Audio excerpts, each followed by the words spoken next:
I cut my hair. That's probably a new thing. I should have played cut my hair, but I did not. Instead, I played songs that do not have to do with haircuts. Ah. Whoa, how are y'all doing? I left the house for the first time in 19 days, which was a trip because the world is just. Oof.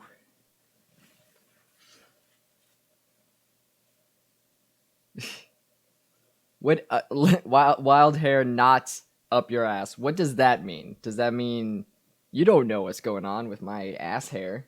It could just. I also cut my ass hair in a mohawk. How does that even work? I'm trying to. I'm trying to envision it. I guess if like. I guess if you have the two cheeks and if there's hair in the middle, you could shave on the outside until it gets to like just a weird kind of. Now I'm imagining some sort of dual fin look. Yeah, I feel like that's yeah. All who enter must dab. Yeah, you have to. You gotta dab when you enter the chat, otherwise you're banned. I've just been passing out bans left and right. I said on Twitter that it like I've been. Lindsay Ellis put out a video on cats today, and I'm only like, let me see. I'm only like half an hour into it. It's like an hour long, and it's very good so far. But the bad thing about it is it made me think about cats again, and I don't want to. I don't want to think about cats. I don't like to think about cats. But dab backwards is bad, right? Because it's the opposite of dab. Dab frontwards is the correct way, and a backwards dab is bad, which means you got to dab. You feel me? Slow Dancing in the Dark by Joji sounds like it always reminds me of in Pokemon Snap that level where you take a picture of Jigglypuff.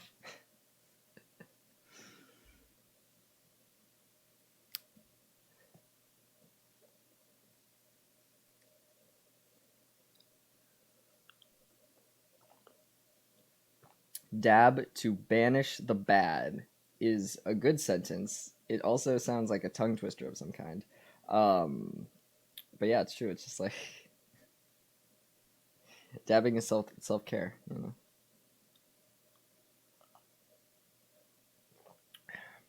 The closest I've ever come to seeing cats was at a furry convention. Someone dressed up in their stage costume for the talent show. Oh hell yeah, that's amazing. I would love to. I want to go to a furry convention. Period. Like I've never been, which is like you'd assume that I would of all people. I voiced vinyl, you know, but I haven't gotten invited to a furry convention, but I want to go. I'm moving to Texas. Maybe I'll go to one of them with Kaiser or something. I mean, Podicons are furry adjacent. Yeah, that's correct. The diet furries.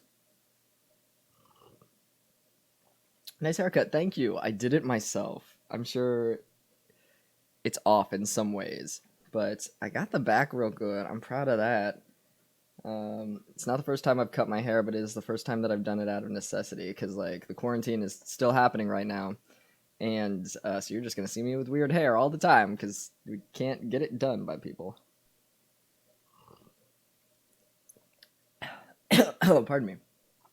The one thing I'm bad at is drinking. I'm very bad at drinking and liquids in general. If I'm eating cereal or soup, I'll just start coughing, and I don't know why. I'm real bad at just liquids. Like I'll just be drinking something, and all of a sudden it just like goes down my throat. I'm just a, I. It's like that joke from Airplane where he has a drinking problem, and you think it's gonna be alcohol, and it's literally just like he just pours water all over himself. Oh really? Yeehaw! Yeah, yeah. I'm supposed to be moving to Texas in August, but that was before all this shit happened. So whew, I'm just gonna keep coughing until that coffee. That's why they call it coffee. I need a laugh track button. That's what I'm missing. You know what? I'm gonna I'm gonna write a note because I have a laugh track. I just need to cut it into a bite-sized, delicious piece and make it a button. Hi, Khaleesi. What's up? But yeah, I watched uh 9 minutes of Cats. I was able to sit through 9 minutes of Cats, and that was too much. It's unnerving. The experience is like everyone's talking about it, like, oh haha, Cats looks really bad, haha. It's gonna be really weird looking. But I'm a theater person, so I was like, all right, you know what? Let's do it. Let's sit through it. I know it's gonna be bad, but I just gotta prepare myself. And then it starts, and I feel it my stomach drop. I feel something very unnerving in me. Looking at the cats is really bad. It's really uncomfortable. Uh and I'm just like trying to sit through it, but it gets to a level where I'm like, I feel really weird and uncomfortable right now. It's not pleasant to watch, you know? Like I would rather, for sure, I rather would have watched Sonic before he got his design fixed. I would have watched that movie before I would sit through Cats, because at least with an animated character it's different. But nothing will prepare you for what happens in Cats. Like the bare minimum is just, hey, you got to watch these human faces on these cat bodies, but it's so much worse than you can imagine. It's really uncomfortable.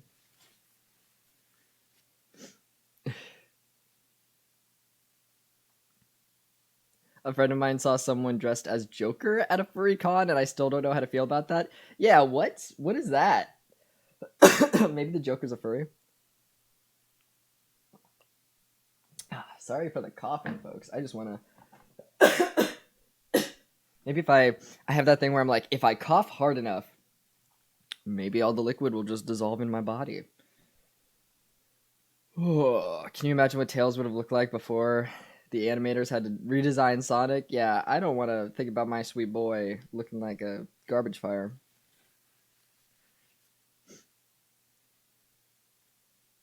Is it kind of like looking at those Junji Ito style horror Garfield pics? It's worse. It's worse somehow because it's just so uncanny valley that like it's unpleasant.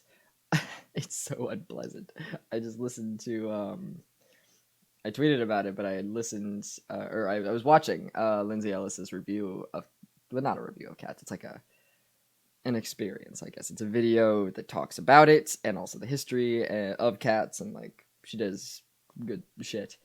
I just started watching her stuff like a month ago, and I've absorbed a lot of it. I'm like, this is good. This is good because it's one of those things where because I'm on the internet and I'm a known internet person, I'm friends with a lot of internet people, and I don't watch their content just because I'm like, hey, we're friends. You know, like I don't really watch my friends' stuff. But recently, a couple months ago, I started watching my friend Jenny's stuff, Jenny Nicholson, because Khaleesi. Oh, sweetie, you okay?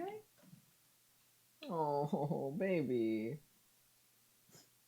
She's been sleeping in You okay? She's been sleeping in this felt thing that's for my clothes, and she's jumped in there a million times, but this time she got her little claw stuck in it. She's fine now, but like that was so weird. Hi, you okay? That wasn't fun, was it? Poor baby. She's very intelligent. She very much has a sense of pride. So the fact that like I saw her do that, I can tell she's embarrassed right now because she just like looked at me like very sad and like walked to her water bowl. She's trying to ignore that it happened. Oh my god. Um, what was I even talking about? Yeah, I started watching my friend Jenny's stuff recently because I've just been friends with people for so long that I'm like, I'll check out their stuff eventually, because I know they're a funny person and I'm sure their stuff is good. I just don't think to do that. And No, Jenny's really fucking funny, and I'm very glad I started watching her stuff. She's great. But isn't that crazy the world we live in, where we're just like, you know, we're friends with people and we know them first, and then they blow up, and then other people start watching their stuff, and you're like, I knew you were funny. I knew it before it was cool. It's kind of like musicians where we discover them beforehand, and then it's not a secret anymore when other people like them. You're like, well, I knew it. I knew it. It's fine. I don't need credit or anything. Like you deserve credit of some kind. It's like such a weird, stupid feeling. But there are a lot of people that I'm friends with that I just believe should be making content full time, like if they want to do that, and most of them do. I always feel like it's such a waste when I see friends of mine who are like so talented and so good working on like they're like a waiter or something while also making YouTube content. I'm like, I wish I was a millionaire so I could just sponsor you to just make your shit. Like I'd be their $100 a month patron or whatever the fuck. Because I want. It's such a waste. I want them to be making their shit.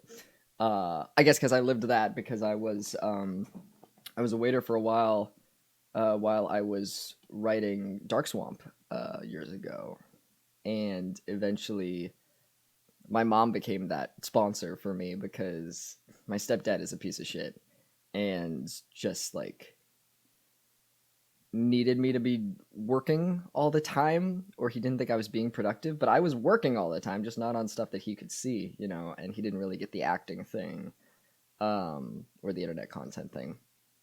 And I was waitering at Olive Garden, which was like the fucking worst. I was miserable every day. It was before I transitioned, so I was just deeply depressed every day and would just like cry at work every day, and it was fucking awful. And eventually I quit because it was just like too much. And my mom was like, "Well, hey, just to placate to him, put on your." He doesn't fucking know because he doesn't. He doesn't know fucking anything. Just put on your uniform and leave the house every day like you're supposed to, and then come back 6 or 7 hours later. And that's what I did. I went out, I got dressed, and went out and went to a Marriott. I think I went to a hotel lobby where it had free internet, and I just like wrote every day, and uh, and I made Dark Swamp, and it worked. And now people took notice, and I went to college for writing, and now I'm full time doing internet stuff. So, follow your dreams, murder your stepdad. Maybe I don't know. Is Mama Whacking still married? Yes, she is. Unfortunately, but a lot of relationships are like that. Unfortunately, with older married people that are just like, well, we're married. He's awful, but I guess we're married. Because like, what are they gonna do? Like they might as well stay together. That's the logic of it. But that's the situation with that.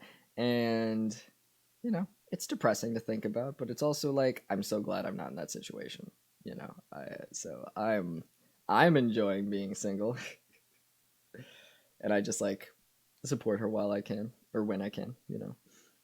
Um, yeah, my mom's incredible. She's always been my biggest fan. She got me acting and singing and dancing lessons when I was 6, and just saw. She always believed in me. She's always believed in me. So if I, you know, the first thing that comes to mind is that if I'm eventually, it's one of my goals in life, like fucking bucket list shit, to be the first trans actor to play Hamilton. And if so, I'm getting her front row tickets. My opening night, she's gonna be there because she deserves it. And that's like pipe dream, super cool stuff. But anything that I produce, I'm gonna make sure she's like, you know, there for because she loves that shit. I right now I'm thinking about my original show because it's uh it's looking like it's gonna be a thing, you know. I think one of the good things that's gonna come out of this quarantine is that I'm working so much on it, and not only that, I'm happy with it. Like I expected to burn out by this point. Um but it's looking really good. It's looking like I'm happy with the content, and I worked on a big prominent scene yesterday that I feel really good about, and I'm gonna pursue it as soon as this quarantine thing is over. I'm moving to Texas. I'm gonna ask the person that I want to direct it to co-direct it with me. I have someone in mind that I might want to look over the scripts with me because she's funny and good, and we have like similar thoughts on things, and I think she'd be a good work partner to work on the scripts with. I got all these ideas, you know, and it's looking like it's gonna be a thing. But yeah, if that's a thing, maybe we'll do like a. I don't know what it takes to do it. In my mind, I'm just thinking about like when the show is all done, if we want to premiere episode one at like a theater or something like that. That'd be dope. But I'll fly her out for that.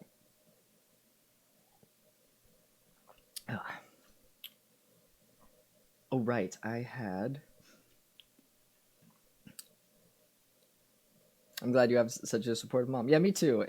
I'm really really fortunate that I not only have uh, a mom that is supportive, but like supportive to the degree that she is. You know, like obviously she's older and makes mistakes sometimes, but I correct her, and she always like works to like work on it. You know, like she's back when Dash and I were dating. You know, I was nervous about telling her about they them pronouns. You know, because Dash is non-binary, and but I explained it to her when we had broken up, which is funny enough.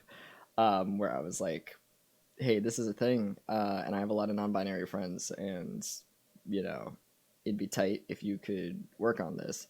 And she's been working on it, like legitimately, and I'm very proud of her. I will get to these questions in a second. I just remembered that someone had asked a question before. Yes, Potato Planner had a question about literary stuff. Let me take a look at that. Can someone make different genres work in the same book? Have sci-fi setting, but realizing the plot lines occurring at the same time are different genres. Plot A is a spy thriller. Plot B is an interpersonal drama. I've been reading spy thrillers work best when they are straight stories gripping the reader. Think switching to plot B would easily break the pacing, even at logical dropping off points. I couldn't put it down, is what I've heard about. Spy thrillers. Yeah. Let me think about this a second. I think you could make it work. I've been watching a lot of essays and video deep dives into movies recently with the quarantine because I find that shit fascinating. You know, I writing was my major, and I did a lot of script writing and watching films and stuff like that and analyzing that shit. So like learning when you're not in school is so fascinating to me. Um, it's not the same, but if you want an example of using two different genres in the same piece of media, watch Knives Out because Knives Out is no spoilers, but Knives Out is one of my favorite films. It came out last year, and it switches between what are the two genres? Mystery and crime thriller. I think that's the two. Uh, Knives Out is so good. Yeah, it's wonderful. It's really just a like it might be on my list of perfect films. it blends the two genres like yeah so well that like mhm. All I know about Knives Out is that every scene matters. Yes, exactly, and that's what's great about it. There are problems with Hereditary, but that's what I liked about Hereditary. I forget what director that is, but that and also Ryan Johnson, they do a good job of like every scene matters. There's no fluff. There's so much foreshadowing. All of the setups in Knives Out are they're perfectly set up, and then they all pay off, and it's so good. It's really really well done. But yeah, you can absolutely uh, you can totally do two genres together. It just depends on how skilled the author is. You know what? Like if you have confidence in yourself, then do it and just work on it, you know? Um a great author can make anything work, you know. It's just figuring out how. That makes sense. Yeah, I wanna watch Knives Out again. I got to see it twice in theaters. And it's great because both times that I saw Knives Out, um, I usually like hit up the bathroom afterwards before I head home. And both times in the men's room, there were dudes talking about like, man, I hadn't heard anything about this movie, but it was fantastic, you know. And that's the thing about it. No one was talking about Knives Out. I saw the trailer in theaters. I forget what movie I was seeing, but I saw the trailer, and instantly I was like, I have to see this movie. This looks amazing. Because it's Ryan Johnson was also talking about that in his whatever it was. What was I watching? It was a video where he breaks down a scene, and he was talking about how there were a lot of f bombs in the movie. The original "eat shit" that Ransom says, no spoilers, but a character says "eat shit," you know. Um, it was originally supposed to be "fuck you," so it was supposed to be a bunch of rounds of "fuck you, fuck you, fuck you, definitely fuck you," you know, like that shit. And he realized that that was going to give the rating. It would switch it to an R rating. And Ryan Johnson really liked those cool mystery thrillers that he would like watch as a kid with his family, sitting around, you know, a TV, and that was what was like cool about it, is like solving this mystery together as a family. And so he went through and he switched all the f bombs. I think he kept in. They were able to get away with one or two, but you can tell that he really has a lot of care for the craft and a lot of um, that he just likes mysteries, and he wanted to create in 2020 a cool mystery movie like Clue, you know, like the house is even like a parody of like the Clue house, you know, it just looks the same. And to get that in 2019 when it came out was incredible, you know. It looks like a movie that isn't from this century, but it's filmed in this century. You know what I mean? Like I'm very excited that it exists at the same time as me. Oh.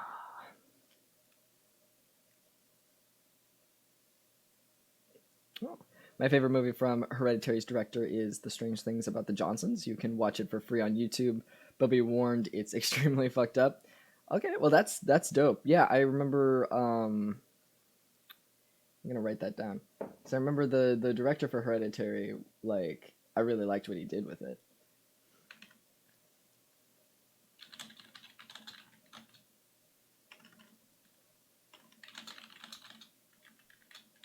Dope. Thanks for the rec.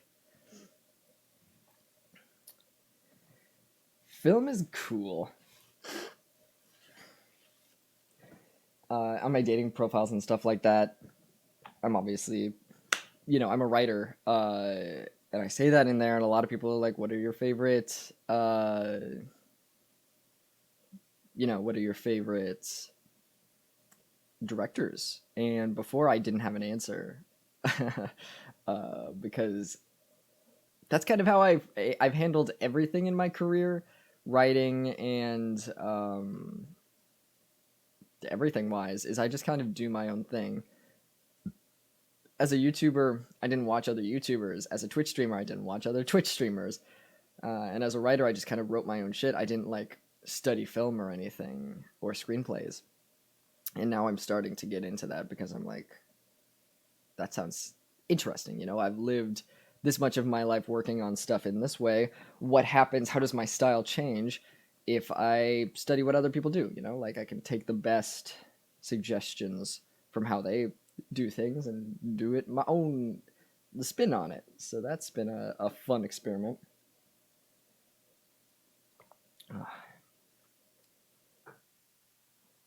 Would you like to watch a really weird French sci-fi animated movie from the 80s? Check out Gandahar. Is that how you pronounce that? Gandahar Light Wings. The whole thing is on YouTube, but do yourself a favor and watch it at 1.25 times to 1.5 speed because it runs slow. Really? Oh, that's interesting. French sci-fi animated movie from the 80s. That is like a full... Oh, it has English dialogue. I'll remember that. YouTube is crazy how it has that option, isn't it? That you can just speed up videos. Let me just double check and see if I missed anything. Oh, now that you've transitioned, how do you feel about those videos with you and your mom talking about your childhood?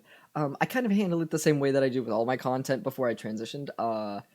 I left it up on my channel. I'm glad it exists. It's like a piece of history, but like I won't watch it again just because it's weird for me, I guess.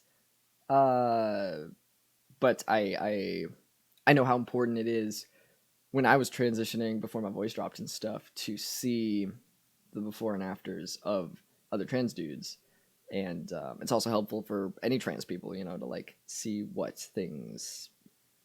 how things change. So I left up stuff for that reason, you know, to help people. But yeah, so I don't feel bad about it. I just feel like it exists. It's a cool thing that's still on my channel, but I'm just gonna like focus on newer stuff, if that makes sense. But yeah. And I'm glad it's gotten to that point, you know, because like in the past, it might have made me uncomfortable, I guess, to hear my older stuff. The only weird, and now I'm like comfortable in my body and stuff for the most part, so it doesn't feel like weird, but it does just feel like a different person. That's a weird in itself, I suppose, but a good weird.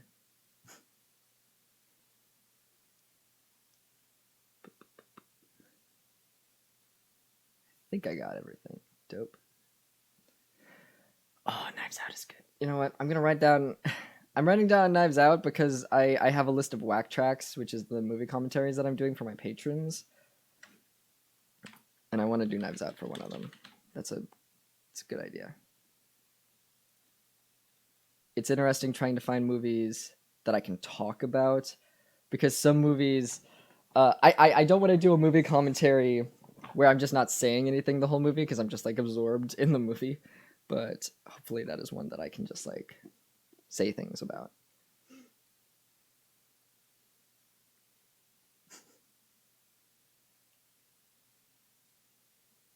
I remember watching the 1977 The Hills Have Eyes as a 12-year-old kid, and it was very dumb. Even at 12, I knew it.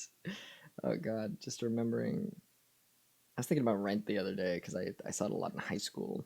There's a very funny, weird zoom in during Goodbye Love, during the stage production, like the filmed version of it. And I remember even as a teenager, I was like, that was a weird thing that just happened. Because it's a dramatic moment where it's Mark and Roger singing to each other. And there's a weird zoom in. There's like a zoom in that the camera people did. It wasn't even in editing. It was like camera people did this, so they can't even undo it. But it's after Roger's like, you pretend to create and observe when you really detach from feeling alive. And then Mark says, perhaps it's because I'm the one of us to survive. And it like zooms in on him. And it makes it comical when it's not supposed to be comical. It's supposed to be this like dramatic moment. And It's funny how things like from high school stick with you like that, where I saw it the other day as an adult and I was like, I remember how I thought that was a little dumb.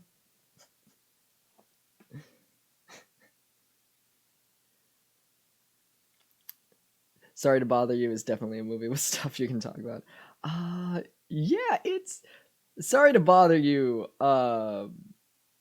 It's one of those things. I forget what it was about it, but it was a lot of my friends didn't like it because it was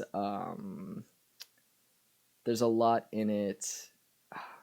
I'm not the person to talk about it because I'm white, but there's a lot of my friends who are minorities saw it and were like, "Hey, this sucks," for reasons A, B, and C. And I was like, I never would have thought about that. And I can't remember the things right now. There's something bad that they did with Tessa Thompson's character. I can't remember what it is. Yeah, I'm not the person to talk about it because I have not experienced the things that they have. But yeah.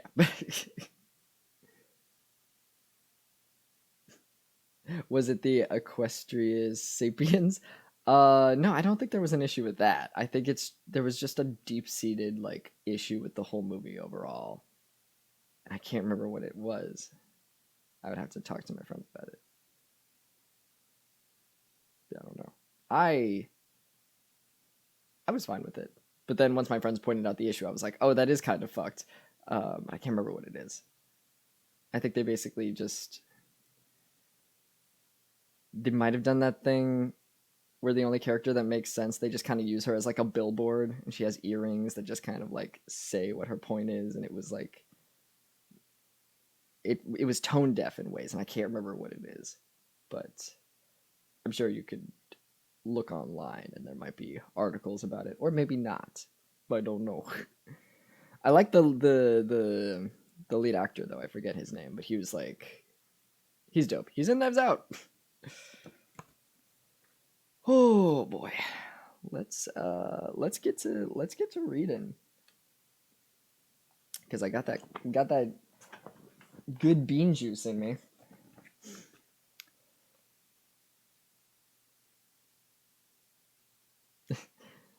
What about the scene where the protagonist has a club full of white people say the N-word? Well, the thing is, I hung out with like very bad white people, so like that was normalized to me, and I was like, yeah, that sucks. This is a bad thing that's happened, but it is rooted in reality, unfortunately.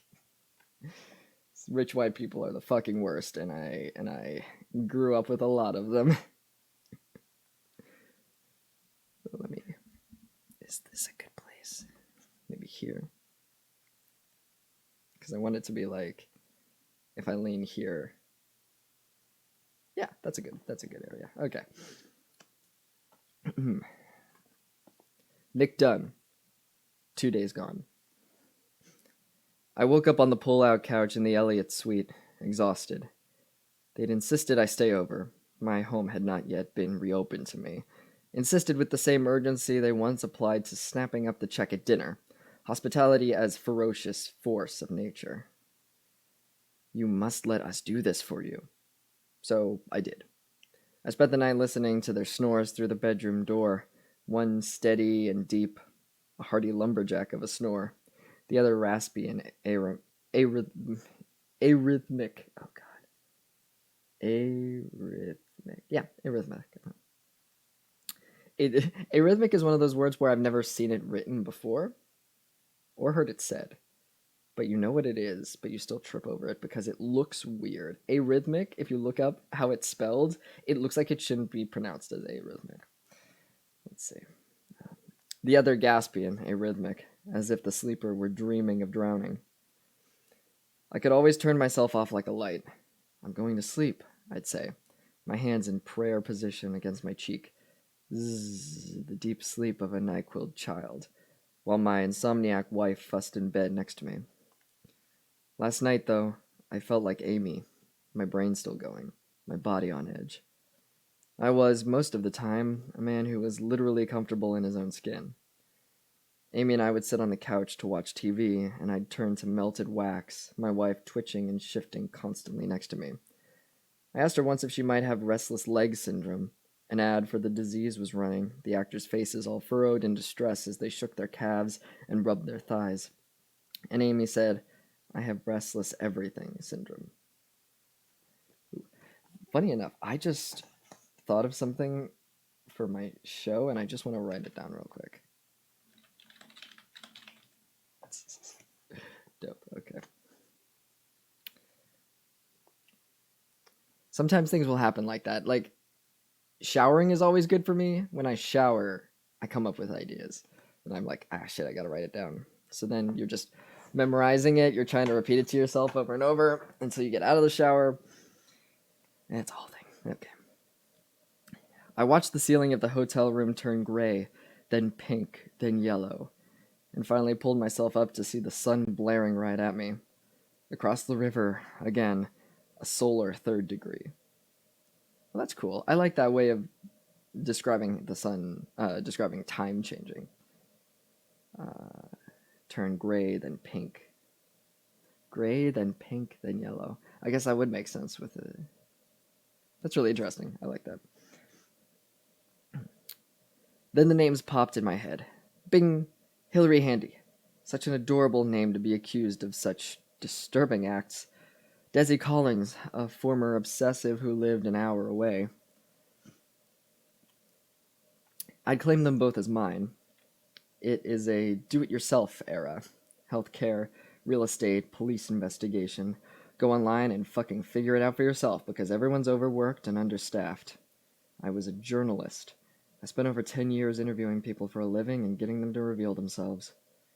I was up to the task, and Mary Beth and Rand believed so too. I was thankful they let me know I was still in their trust. The husband under a wispy cloud of suspicion.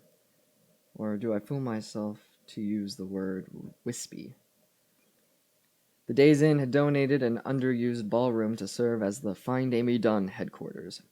It was unseemly, a place of brown stains and canned smells, but just after dawn, Mary Beth set about Pygmalioning it, vacuuming and sani wiping. Good, wash your hands. Uh, Arranging bulletin boards and phone banks, hanging a large headshot of Amy on one wall. The poster, with Amy's cool, confident gaze, those eyes that followed you, looked like something from a presidential campaign. In fact, by the time Mary Beth was done, the whole room buzzed with efficiency. The urgent hopefulness of a seriously underdog politician with a lot of true believers refusing to give up. Just after 10 a.m., Boney arrived, talking into her cell phone. She patted me on the shoulder and began fiddling with a printer. The volunteers arrived in bunches. Go and a half dozen of our late mother's friends. 5 40-something women, all in capri pants, like they were rehearsing a dance show. 2 of them, slender and blonde and tanned, vying for the lead, the others cheerfully resigned to second string. A group of loud-mouthed, white-haired old ladies, each trying to talk over the next, a few of them texting, the kind of elderly people who have a baffling amount of energy, so much youthful vigor you had to wonder if they were trying to rub it in. Only one man showed up, a good-looking guy about my age, well-dressed, alone, failing to realize that his presence could use some explaining. I watched Loner Guy as he sniffed around the pastries, sneaking glances at the poster of Amy. Put your phone in a Ziploc bag, that way you can write down stuff while you're in the shower. But how would I touch it? If you touch it, is it going to do the thing where it just doesn't pick up on it? They have things for that. They have like this case that you can put your phone in to write stuff in the shower, or they have notepads and stuff. But you know what? I should look into that. Honestly, I should. Boney finished setting up the printer, grabbed a brandy-looking muffin, and came to stand by me. Do you guys keep an eye on everyone who reports to volunteer? I asked. I mean, in case it's someone who seems to have a suspicious amount of interest? Absolutely. She broke off the edges of the muffin and popped them in her mouth. She dropped her voice. But to tell the truth, serial killers watch the same TV shows we do. They know that we know they like to insert themselves into the investigation. That's it. Yup. She nodded. So they're more careful about that kind of thing now. But yeah, we sift through all the kind of weirdos to make sure they're just, you know, kind of weirdos. I raised an eyebrow. Like, Gilpin and I were lead detectives on the Kayla Holman case a few years back. Kayla Holman? I shook my head. No bell. Anyway, you'll find some ghouls get attracted to stuff like this. And watch out for those two. Boney pointed toward the two pretty 40-something women. Because they look the type to get a little too interested in consoling the worried husband. Oh, come on, you'd be surprised. Handsome guy like you, it happens. Just then one of the women, the blonder and taller, looked over at us, made eye contact, and smiled the gentlest, shyest smile at me, then ducked her head like a cat waiting to be petted. She'll work hard, though. She'll be a little misinvolved, Boney said. So that's good. How'd the Kayla Holman case turn out? I asked. She shook her head. No. 4 more women filed in, passing a bottle of sunblock among themselves, slathering it on bare arms and shoulders and noses. The room smelled like coconuts. By the way, Nick, Boney said, remember when I asked if Amy had friends in town? What about Noelle Hawthorne? You didn't mention her. She left us 2 messages. I gave her a blank stare. Noelle in your complex? Mother of triplets? No, they aren't friends. Oh, funny. She definitely seems to think they are. That happens to Amy a lot, I said. She talks to people once and they latch on. It's creepy. That's what her parents said. I debated asking Boney directly about Hilary Handy and Desi Collins. Then I decided not to. I'd look better if I were the one leading the charge. I wanted Rand and Mary Beth to see me in action hero mode. I couldn't shake the look Mary Beth had given me. The police definitely seem to think it's close to home. People think they know her because they read the books growing up, I said. I can see that, Boney said, nodding. People want to believe they know other people. Parents want to believe they know their kids. Wives want to believe they know their husbands. Another hour in the volunteer center began feeling like a family picnic. A few of my old girlfriends dropped by to say hello, introduce their kids. One of my mom's best friends, Vicky, came by with 3 of her granddaughters, bashful tweens all in pink. Grandkids. My mom had talked about grandkids a lot as if it were doubtlessly going to happen. Whenever she bought a new piece of furniture, she'd explain she favored that particular style because, quote, it'll work for when there's grandkids. She wanted to live to see some grandkids. All her friends had some to spare. Amy and I once had my mom and go over for dinner to mark the bar's biggest week ever. I'd announced that we had reason to celebrate, and Mom had leaped from her seat, burst into tears, and hugged Amy, who also began weeping, murmuring from beneath my mom's smothering nuzzle, "He's talking about the bar, he's just talking about the bar." And then my mom tried hard to pretend she was just as excited about that. "Plenty of time for babies," she'd said in her most consoling voice. A voice that just made Amy start to cry again. Which was strange, since Amy had decided she didn't want kids, and she'd reiterated this fact several times, but the tears gave me a perverse wedge of hope that maybe she was changing her mind. Because there wasn't really plenty of time. Amy was 37 when we moved to Carthage. She'd be 39 in October. And then I thought, we'll have to throw some fake birthday party or something if this is still going on. We'll have to mark it somehow. Some ceremony for the volunteers, the media, something to revive attention. I'll have to pretend to be hopeful. The prodigal son... Oh, who is this? Okay. New character.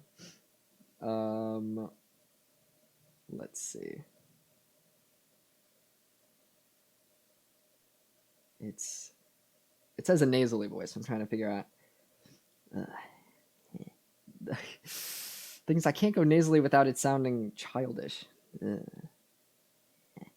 Maybe that's like a it's gonna sound a little young, maybe like a little down. There we go. Okay.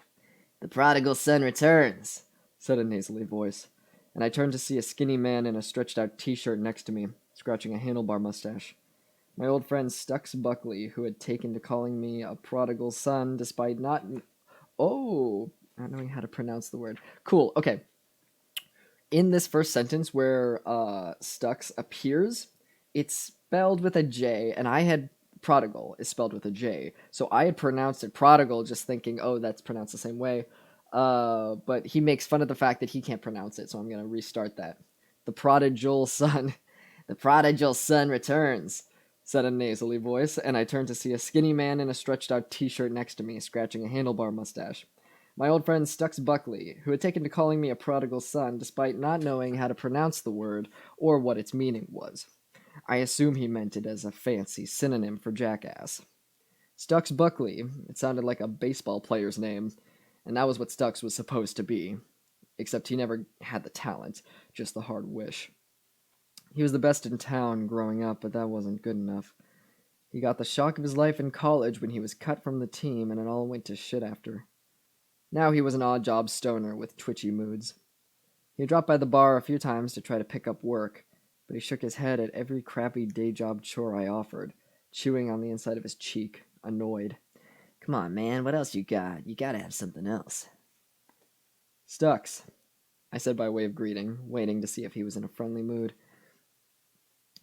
Yeah, hear the police are botching this royally, he said, tucking his hands in his armpits.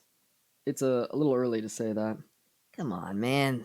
These little pansy-ass searches. I see more effort put into finding the dog's mare. Stuck's face was sunburned. I could feel the heat coming off him as he leaned in closer, giving me a blast of Listerine and chaw. Why ain't they rounded up some people? Plenty of people in town to choose from. They ain't brought a single one in. Not a single one? What about the Blue Book boys? That's what I asked the lady detective. What about the Blue Book boys? She wouldn't even answer me. What are the Blue Book boys, a gang? All those guys got laid off from the Blue Book plant last winter. No severance, nothing. You see some of the homeless guys wandering around town in packs, looking real pissed. Probably Blue Book boys. I'm still not following you. Blue Book plant? You know, River Valley Print Works on the edge of town. They made those blue books you use for essays and shit in college. Oh, I didn't know. Now colleges use computers, whatnot, so bye-bye Blue Book boys. God, this town is shutting down, I muttered. The Blue Book boys, they drink, drug, harass people. I mean, they did that before, but they always had to stop, go back to work on Monday. Now they just run wild. Why do I hear that voice talking about Pickle Rick? I'm actually not sure what that's a reference to. I know it's Rick and Morty, but what character? It doesn't sound like Morty, does it? It's Morty, I feel, is like, ah, geez. I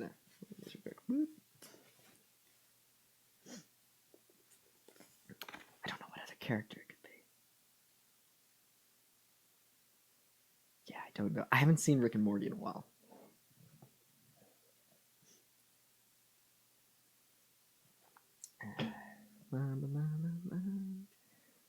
Just wild.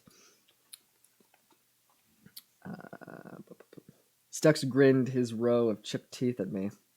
He had paint flecks in his hair. His summer job since high school, house painting. I specialize in trim work, he'd say, and wait for you to get the joke. If you didn't laugh, he'd explain it.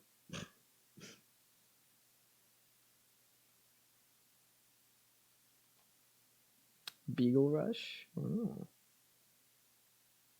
I'm not sure who that is, but it's a cute name.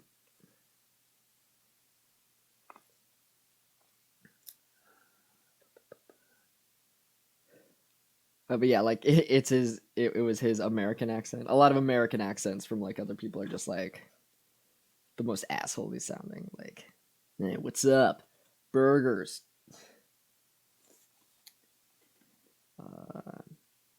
So the cops been out to the mall? Stux asked.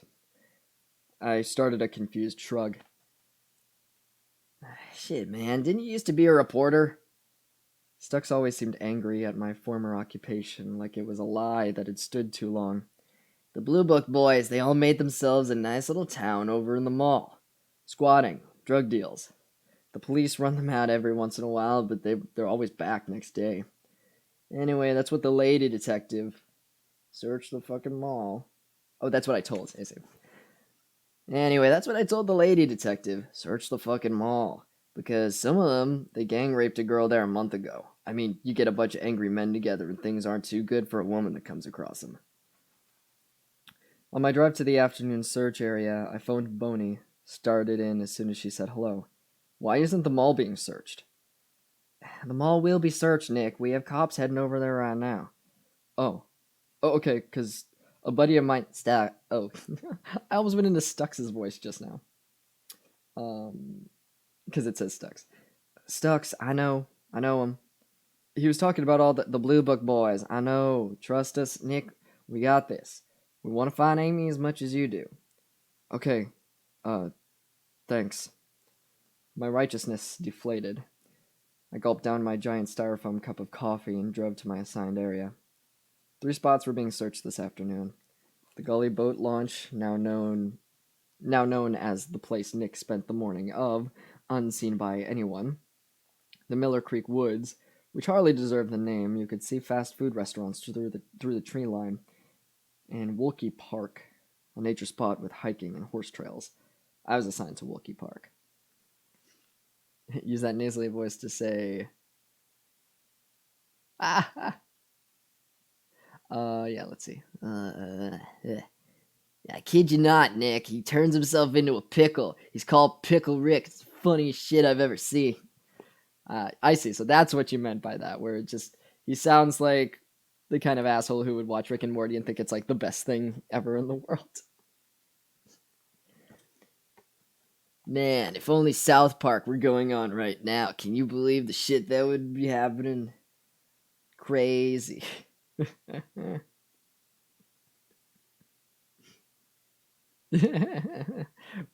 Burger, clapping when the movie's over. America, freest land in the world. Oh, really good. People nowadays are just too sensitive. I'm fine with you being gay as long as you don't shove it in my face. Oh, God. Let's see. 1 second, I'm just going to put on another cup real quick. I should just assume that I'm going to have more than 1 cup of coffee. And just brew, assuming that. But I did not. I gave myself the benefit of the doubt.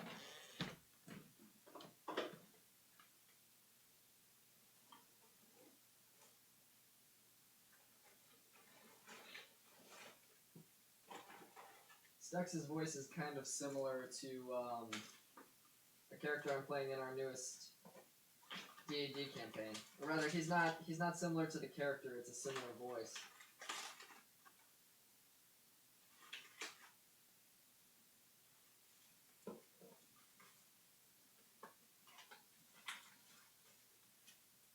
But the character I'm playing in that is, he's 19, and it's kind of my impression of, Spike Spiegel from Cowboy Bebop.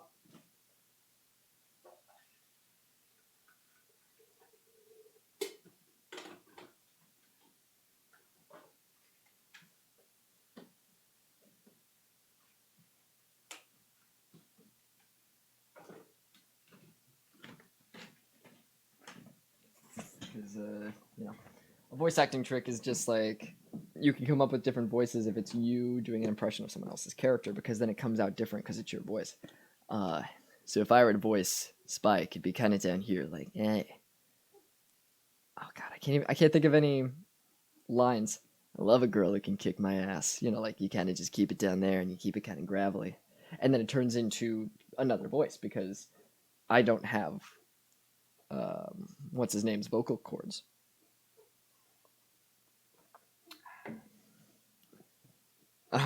Hey babe, give us a smile. You'd look prettier if you smiled more. Ooh. Oh, I hate it. I hate it so much. That's why this is cool. It's given me a new voice in my register, in my arsenal.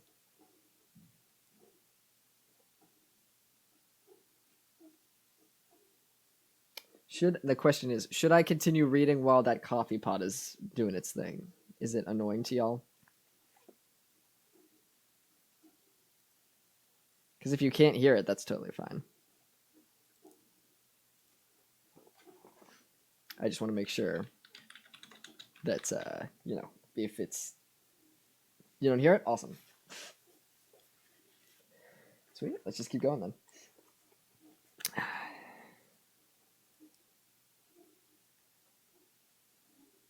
Where was I before Pickle Rick?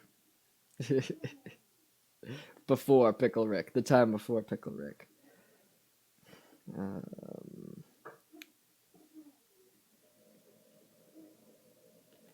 just want to find Amy as much as you do. Cool. Oh, cool. So Nick was assigned to Wolke Park. When I arrived, a local officer was addressing a crowd of about 12 people, all thick legs and tight shorts, sunglasses and hats, zinc oxide on noses. It looked like opening day of camp. 2 different TV crews were out to capture images for local TV stations. It was the July 4th weekend. Amy would be squeezed in between state fair stories and barbecue cook-offs. One cub reporter kept mosquitoing around me, peppering me with pointless questions, my body going immediately stiff, inhuman, with the attention, my concerned face looking... Oh, I see. Sorry, I combined 2 thoughts. One cub reporter kept mosquitoing around me, peppering me with pointless questions, my body going immediately stiff, inhuman, with the attention, my concerned face looking fake. A waft of horse manure hung in the air. The reporter soon left to follow the volunteers into the trails. What kind of journalist finds a suspicious husband ripe for the picking and leaves? A bad, low-paid journalist left behind after all the decent ones have been laid off. A young uniformed cop told me to stand, right here, at the entry to the various trails, near a bulletin board that held a mess of ancient flyers, as well as a missing person notice for Amy, my wife staring out of the photo. She'd been everywhere today, following me. What should I be doing? I asked the officer. I feel like a jackass here. I need to do something. Somewhere in the woods, a horse whinnied mournfully. We really need you right here, Nick. Just be friendly, be encouraging. I'm sorry. It's a male officer. Did not know. Let's give him prepubescent, because all the other officers are, like, young. Jeez, Morgan, Rick. Oh, we really need you right here, Nick.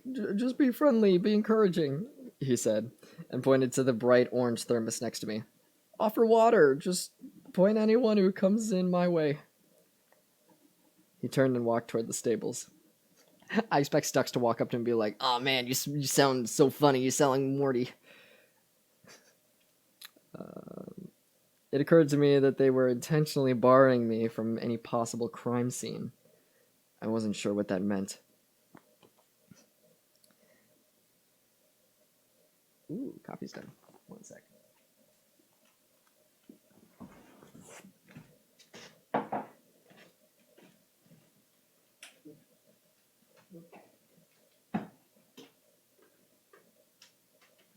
I got this Mr. Coffee machine from my old roommate that moved out. I moved into her room in Brooklyn, and she left it behind, which was dope.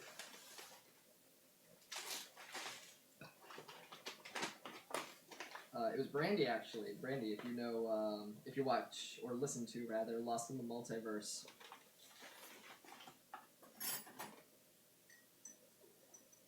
Brandy's awesome.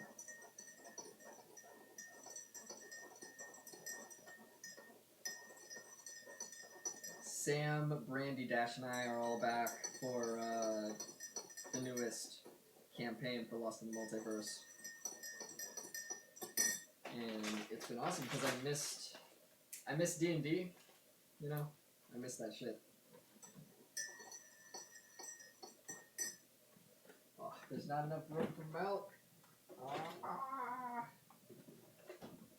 Now I have to drink the hot coffee and make room.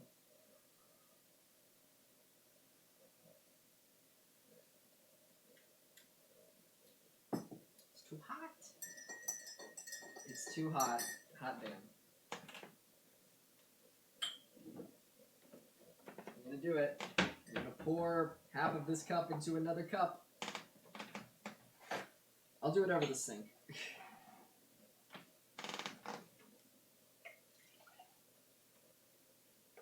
Haha, life hack. That isn't actually a life hack. I've done it.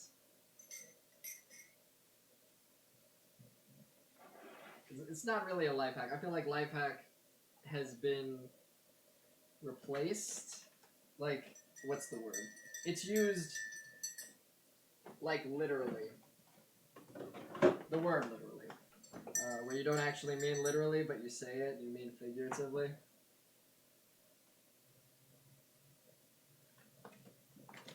Boom, did it. Yeah, people are like, life hack, do this thing. And it's not a life hack, it's just a basic thing that you can do. Okay, let's see. Is my coffee pot off? Yes, it is. Dope. Okay. Boop, boop, boop, boop, boop. Sweet. All right.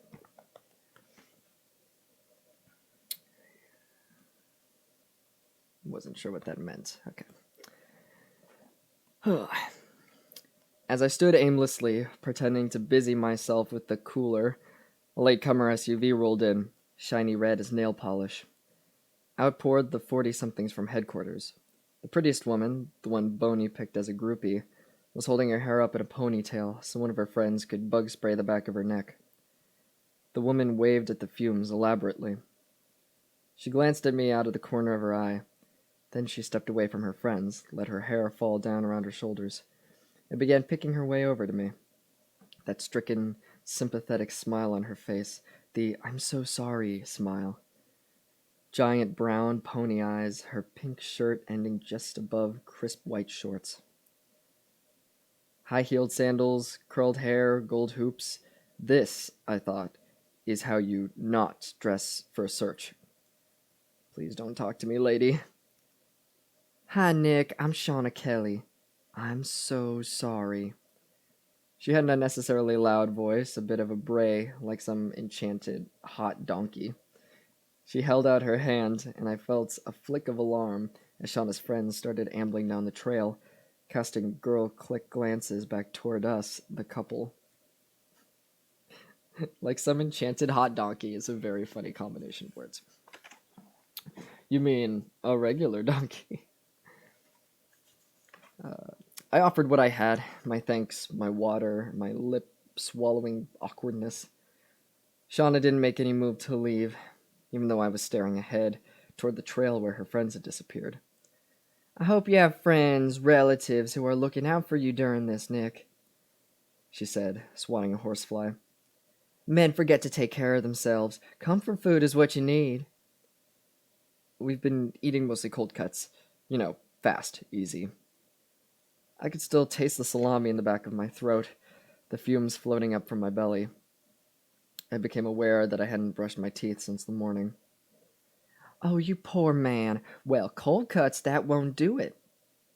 She shook her head, the gold hoops flickering sunlight. You need to keep up your strength. Now, you are lucky because I make a mean chicken Frito pie. You know what? I'm going to put that together and drop it by the volunteer center tomorrow. You can just microwave it whenever you want a nice warm dinner. Oh, that sounds like too much trouble, really. We're fine. We really are.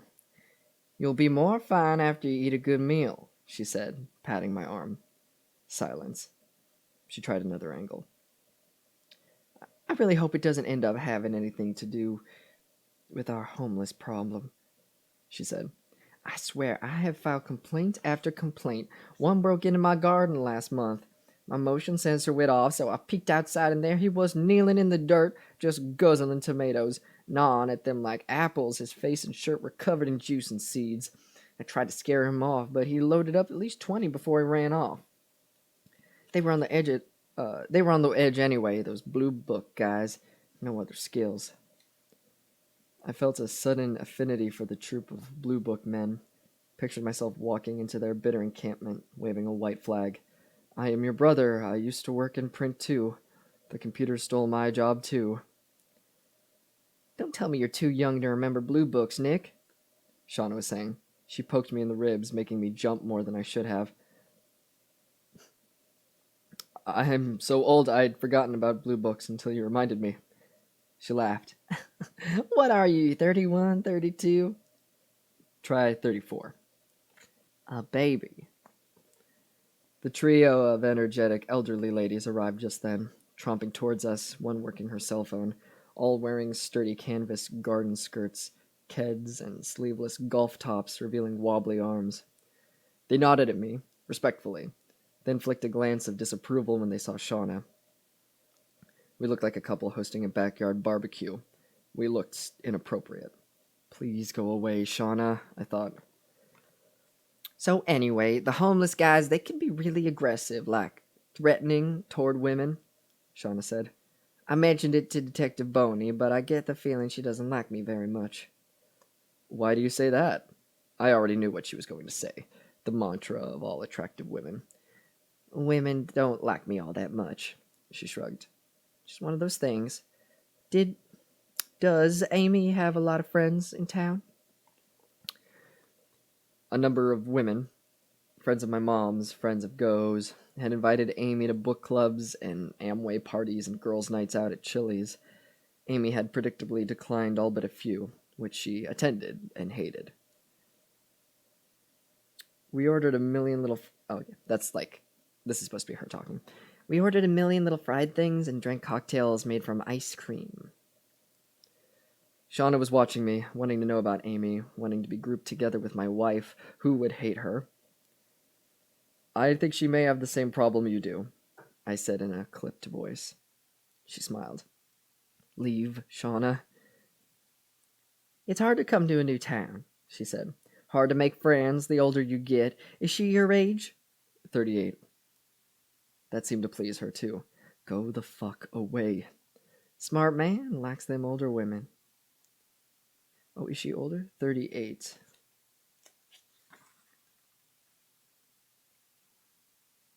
Oh, I see. So Nick is 34.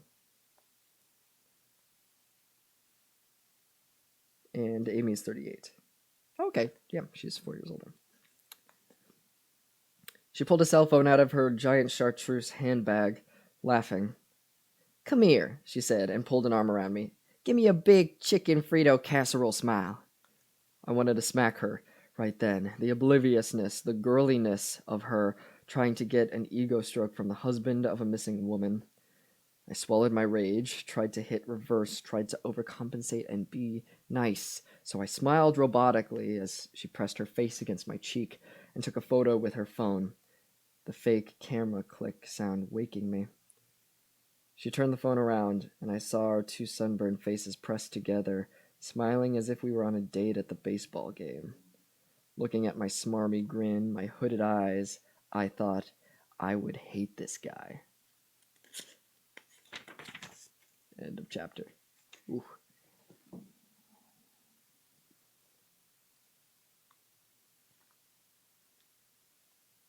It's really cool seeing the differences between the movie and the book. Ooh. There's something that's supposed to happen after that happens in the movie. Same here, Nick. But yeah, there's something that's supposed to happen that didn't happen because the chapter ended, and I wonder when it's going to happen. Or if.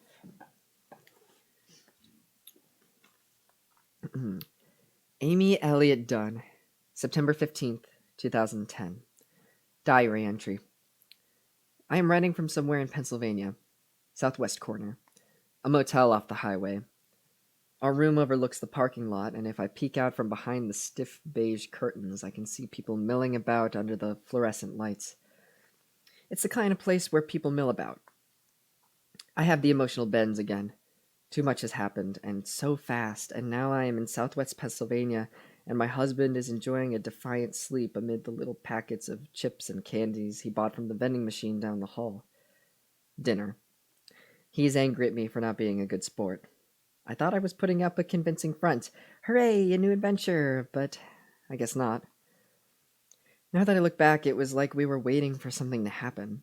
Like Nick and I were sitting under a giant soundproof, windproof jar, and then the jar fell over, and there was something to do. 2 weeks ago, we are in our usual unemployed state, partly dressed, thick with boredom, getting ready to eat a silent breakfast that will stretch over the reading of the newspaper in its entirety. We even read the auto supplement now. Nick's cell phone rings at 10 a.m., and I can tell by his voice that it's go. He sounds springy, boyish, the way he always does when he talks to her, the way he used to sound with me. He heads into the bedroom and shuts the door, leaving me holding 2 freshly made eggs Benedict quivering on the plates. I place his on the table and sit opposite, wondering if I should wait to eat. If it were me, I think I would come back out and tell him to eat, or else I'd raise a finger just 1 minute. I'd be aware of the other person, my spouse, left in the kitchen with plates of eggs. I feel bad that I was thinking that, because soon I can hear worried murmurs and upset exclamations and gentle reassurances from behind the door, and I begin wondering if Go is having some back-home boy troubles. Go has a lot of breakups. Even the ones that she instigates require much hand-holding and goo-gawing from Nick. So I have my usual poor Go face on when Nick emerges, the eggs hardened on the plate. I see him and know this isn't just a Go problem. My mom, he starts and sits down. Shit. My mom has cancer. Stage 4, and it's spread to the liver and bones, which is bad, which is... He puts his face in his hands, and I go over and put my arms around him. When he looks up, he is dry-eyed, calm. I've never seen my husband cry. It's too much for Go on top of my dad's Alzheimer's. Alzheimer's? Alzheimer's? Since when? Well, a while. At first they thought it was some sort of early dementia, but it's worse. It's worse. I think, immediately, that there was something wrong with us, perhaps unfixable, if my husband wouldn't think to tell me this. Sometimes I think it's his personal game, that he's in some sort of undeclared contest for impenetrability. Why didn't you say anything to me? My dad isn't someone I like to talk about that much. But still, Amy, please. He has that look. Like I am being unreasonable, like he is so sure I am being unreasonable that I wonder if I am. But now, Go says with my mom she'll need chemo, but she'll be really, really sick. She'll need help. Should we start looking for in-home care for her? A nurse? She doesn't have that kind of insurance. He stares at me, arms crossed, and I know what he is daring. Daring me to offer to pay, and we can't pay because I've given my money to my parents. Okay then, babe, I say. What do you want to do? We stand across from each other, a showdown, as if we are in a fight and I haven't been informed. I reach out to touch him and he just looks at my hand. We have to move back. He glares at me, opening his eyes wide. He flicks his fingers out as if he's trying to rid himself of something sticky. We'll take a year and we'll go do the right thing. We have no jobs, we have no money, there's nothing holding us here. Even you have to admit that. Even I have to? As if I am already being resistant, I feel a burst of anger that I swallow. This is what we're going to do. We are going to do the right thing. We are going to help my parents for once. Of course, that's what we have to do, and of course, if he had presented the problem to me like I wasn't his enemy, that's what I would have said. But he came out of the door already treating me like a problem that needed to be dealt with. I was the bitter voice that needed to be squelched. My husband is the most loyal man on the planet until he's not. I've seen his eyes literally turn a shade darker when he's felt betrayed by a friend, even a dear long-time friend, and then the friend is never mentioned again. He looked at me then like I was an object to be jettisoned if necessary. It actually chilled me, that look. So it is decided that quickly, with that little of a debate. We are leaving New York. We are going to Missouri, to a house in Missouri by the river where we will live. It is surreal, and I'm not one to misuse the word surreal. I know it'll be okay. It's just so far from what I pictured. When I pictured my life, that's not to say bad, just if you gave me a million guesses where life would take me, I wouldn't have guessed. I find that alarming. The packing of the U-Haul is a mini tragedy. Nick, determined and guilty, his mouth a tight line, getting it done, unwilling to look at me. The U-Haul sits for hours, blocking traffic on our little street, blinking its hazard lights. Danger, danger, danger. As Nick goes up and down the stairs, a one-man assembly line, carrying boxes of books, boxes of kitchen supplies, chairs, side tables. We are bringing our vintage sofa, our broad old Chesterfield that Dad calls our pet. We dote on it so much. It is to be the last thing we pack, a sweaty, awkward two-person job. Getting the massive thing down our stairs. Hold on, I need to rest. Lift to the right. Hold on, you're going too fast. Watch out, my fingers, my fingers. Will be its own much-needed team-building exercise. After the sofa, we'll pick up lunch from the corner deli, bagel sandwiches to eat on the road, cold soda. Nick lets me keep the sofa, but our other big items are staying in New York. One of Nick's friends will inherit the bed. The guy will come by later to our empty home, nothing but dust and cable cords left, and take the bed, and then he'll live his New York life in our New York bed, eating 2 a.m. Chinese food and having lazy condom sex with tipsy, brass-mouthed girls who worked in PR. Our home itself will be taken over by a noisy couple, hubby-wife lawyers who are shamelessly, brazenly gleeful at this buyer's market deal. I hate them. I carry one load for every 4 that Nick grunts down. I move slowly, shuffling like my bones hurt, a feverish delicacy descending on me. Everything does hurt. Nick buzzes past me, going up or down, and throws his frowns at me, snaps, "You okay?" and keeps moving before I answer. Leaves me gaping, a cartoon with a black mouth hole. I am not okay.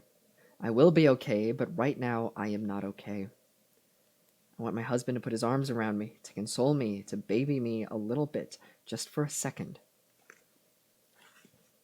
Inside the back of the truck, he fusses with the boxes. Nick prides himself on his packing skills.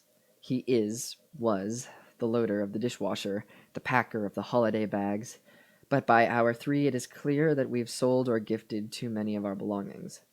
The U-Haul's massive cavern is only half full.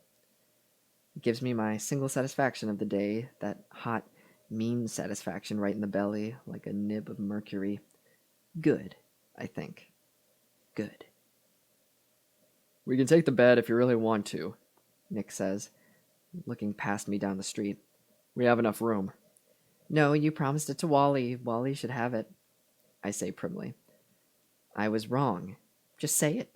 Just say, I was wrong. I'm sorry. Let's take the bed. You should have your old comforting bed in this new place.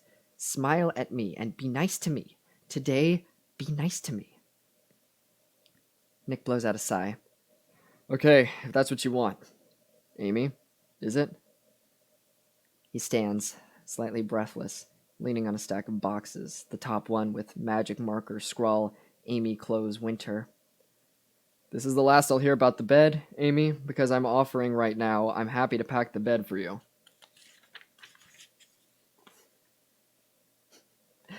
Jesse fucking showing off that he can read again. Liberal agenda at it again. Yeah, in case you forgot. I just want to brag a little bit.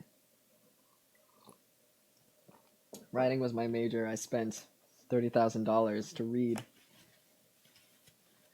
Or rather, I spent $30,000 to read books that I didn't read. That I did the Spark Notes to, which is also very funny. This is what a future crafted by gays looks like. People reading and shit.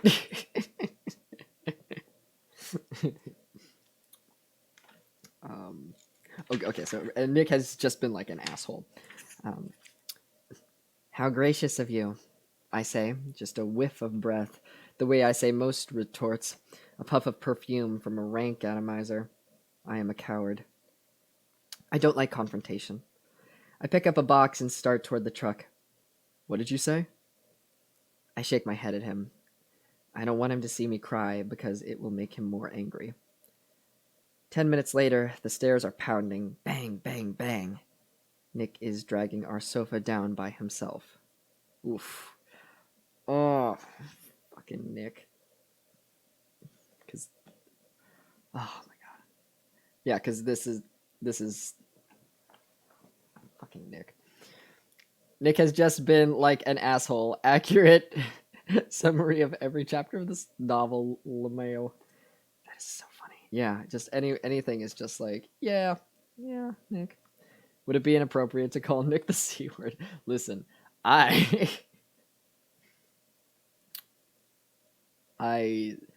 when you transition, there are some words that you lose the ability to say, and there's some words that you gain the ability to say. I can no longer say bitch or the C word without it coming off as very aggressive, which is fair because a dude should not be saying those words. But if there were one, yes, Nick would absolutely.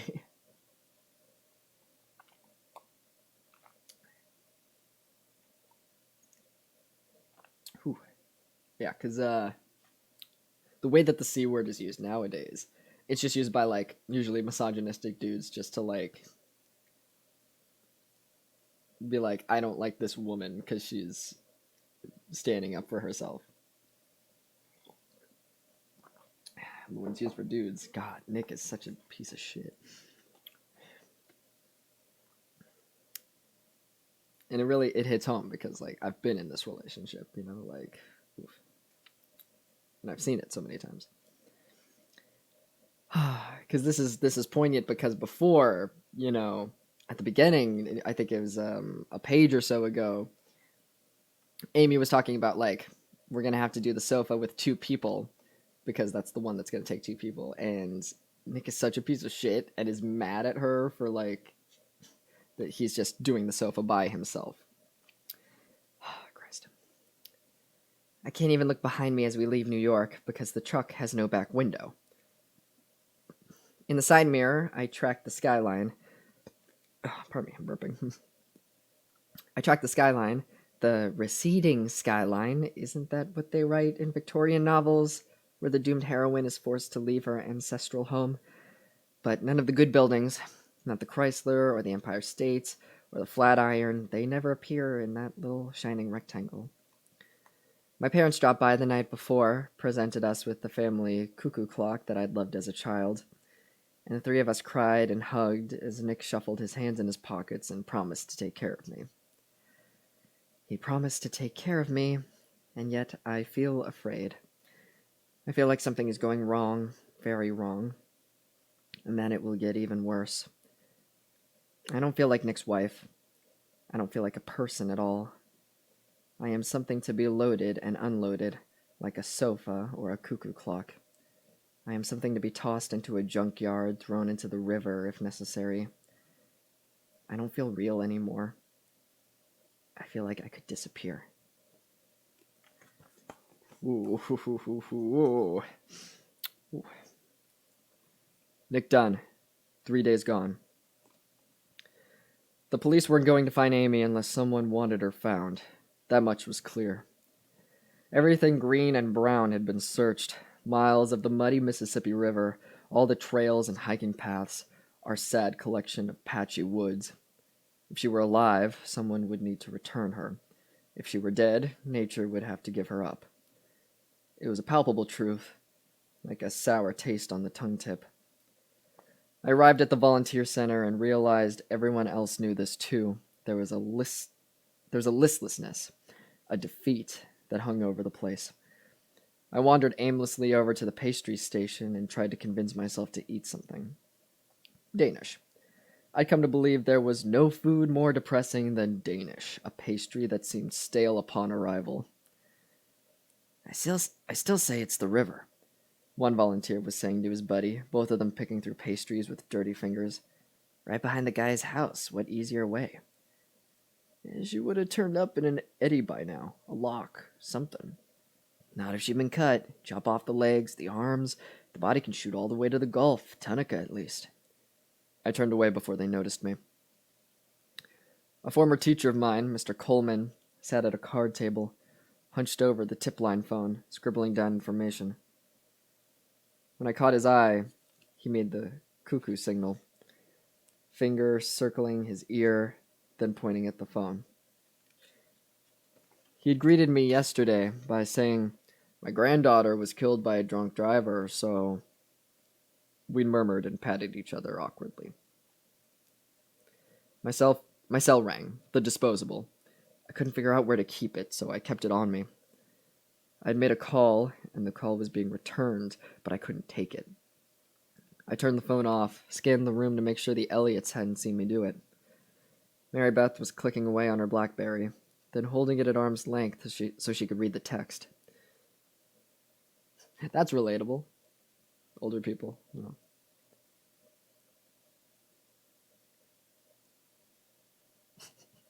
The difference between Nick and Poop is that at least Poop leaves your body because it's not wanted. Nick, though, is more emotionally daft than Neil deGrasse Tyson.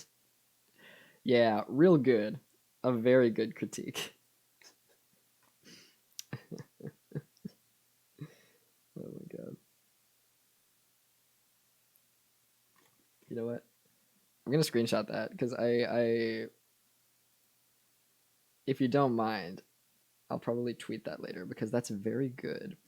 And I like to save things from streams to be like, hey, this is what you missed during the stream. To encourage more people to show up, you know, as long as that's cool with you. I love the first sentence because the first sentence is the difference between Nick and Poop is that, and then whatever comes afterwards is it's going to be very good. At least when you poop, it usually is a pleasant experience. Yeah, because you're just getting the toxins away. Yay, I'm tweet worthy. Go right ahead. Nice.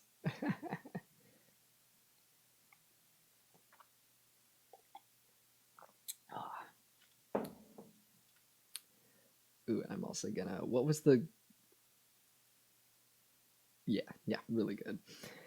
Okay, let's see.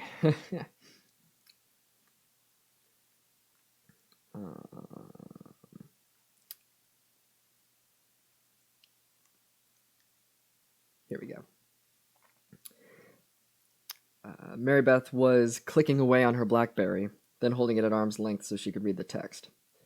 When she saw me, she shot over in her tight, quick steps, holding the BlackBerry in front of her like a talisman. "How many hours from here is Memphis?" she asked. "Little under 5 hours, driving. What's in Memphis?"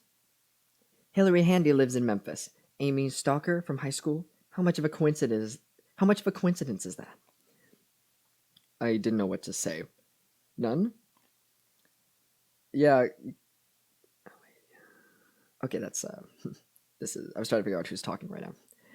"Yeah, Gilpin blew me off too. We can't authorize the expense for something that happened 20 some years ago. Asshole. Guy always treats me like I'm on the urge of hysteria. He'll talk to Rand when I'm right there, totally ignore me like I need my husband to explain things to little dumb me. Asshole." "The city's broke," I said. "I'm sure they really don't have the budget, Mary Beth." "Well, we do. I'm serious, Nick. This girl was off her rocker. And I know she tried to contact Amy over the years. Amy told me." "She never told me that." "What's it cost to drive there? $50? Fine. Will you go? You said you'd go. Please? I won't be able to stop thinking until I know someone's talked to her."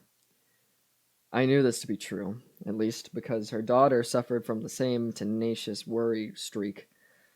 Amy could spend an entire evening out fretting that she left the stove on, even though we didn't cook that day. Or was the door locked? Was I sure? She was a worst case scenarioist on a grand scale. Because it was never just the door that was unlocked. It was the door was unlocked, and men were inside, and they were waiting to rape and kill her.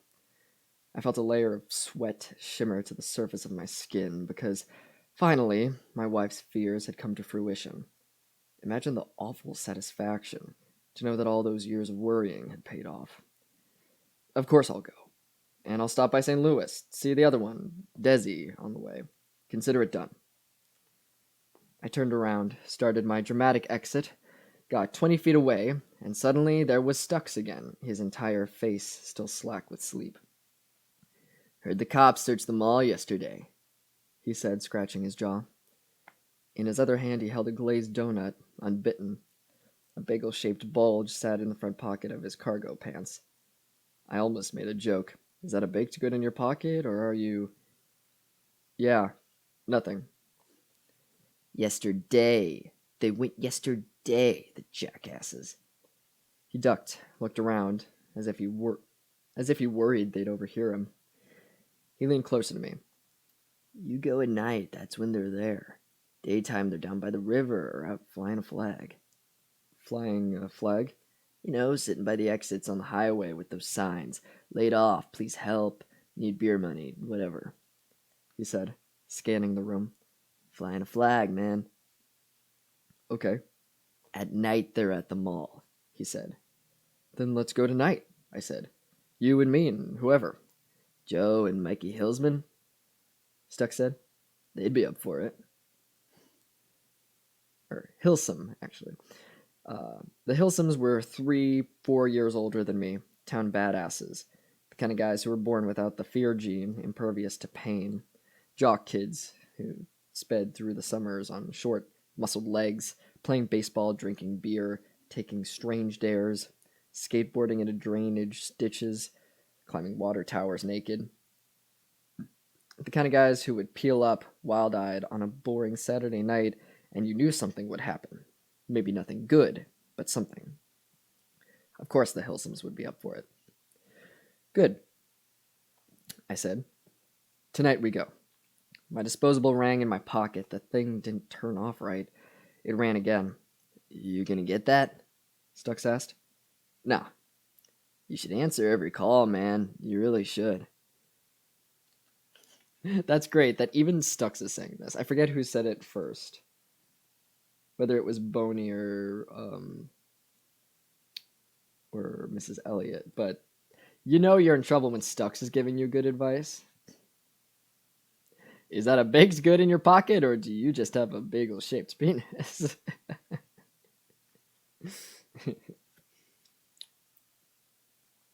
There was nothing to do for the rest of the day.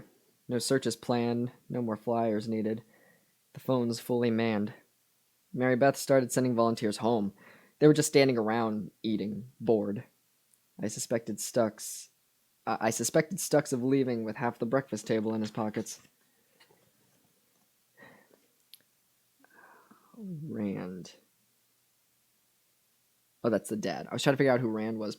It's Amy's dad. Anyone here from the detectives? Rand asked. Nothing. Mary Beth and I both answered. That may be good, right? Rand asked, hopeful eyes, and Mary Beth and I both indulged him. Yes, sure. When are you leaving for Memphis? She asked me. Tomorrow. Tonight my friends and I are doing another search of the mall. We don't think it was done right yesterday. Excellent, Mary Beth said. That's the kind of action we need. We suspect it wasn't done right the first time. We do it ourselves. Because I'm just not that impressed with what's been done so far. Rand put a hand on his wife's shoulder, a signal this refrain had been expressed and received many times.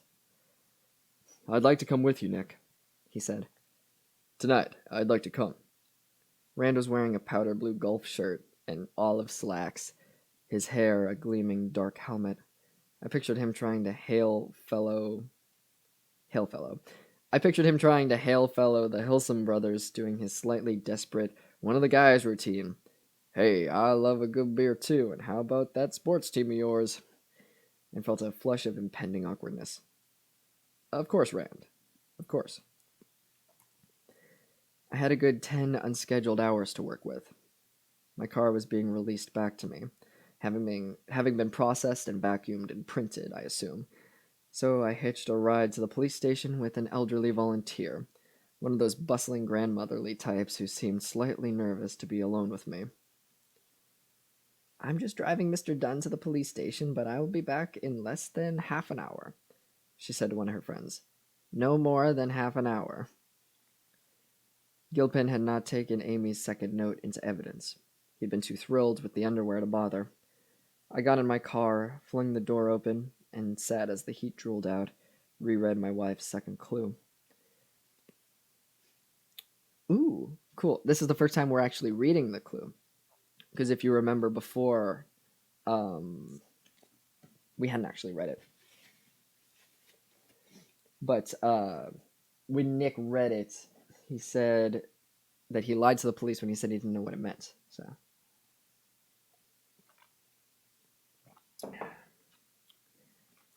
picture me. Whew. Picture me. I'm crazy about you.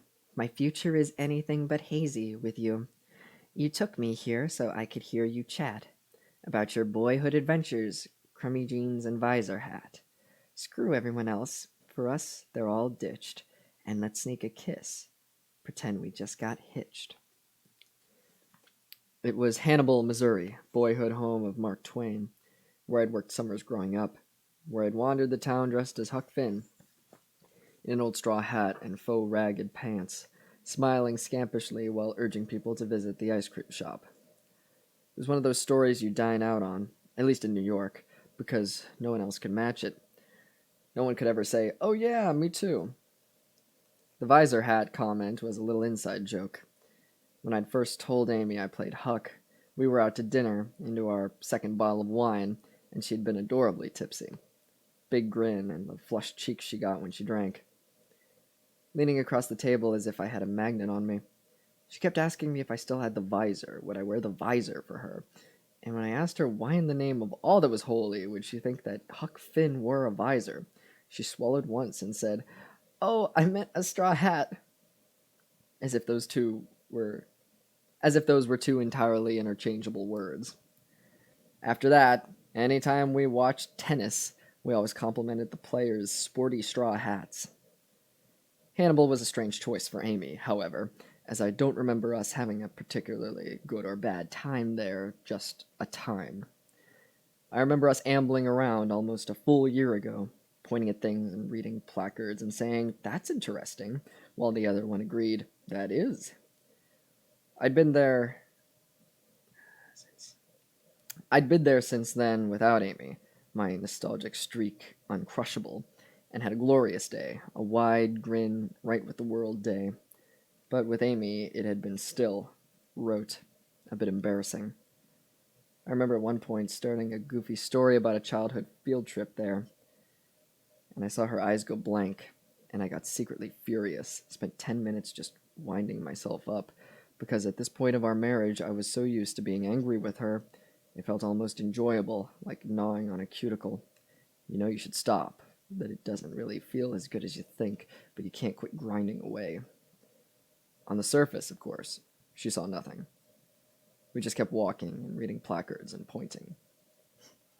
Nick, I don't think you're as subtle um, as you seem to think, because she notices. We all notice, Nick.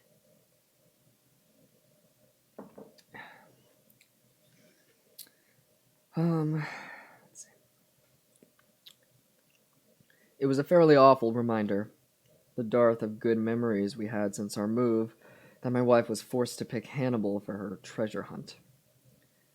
I reached Hannibal in 20 minutes, drove past the glorious Gilded Age courthouse that now held only a chicken wing place in its basement, and headed past a series of shuttered businesses, ruined community banks, and defunct movie houses toward the river. I parked in a lot right on the Mississippi, smack in front of the Mark Twain riverboat. Parking was free.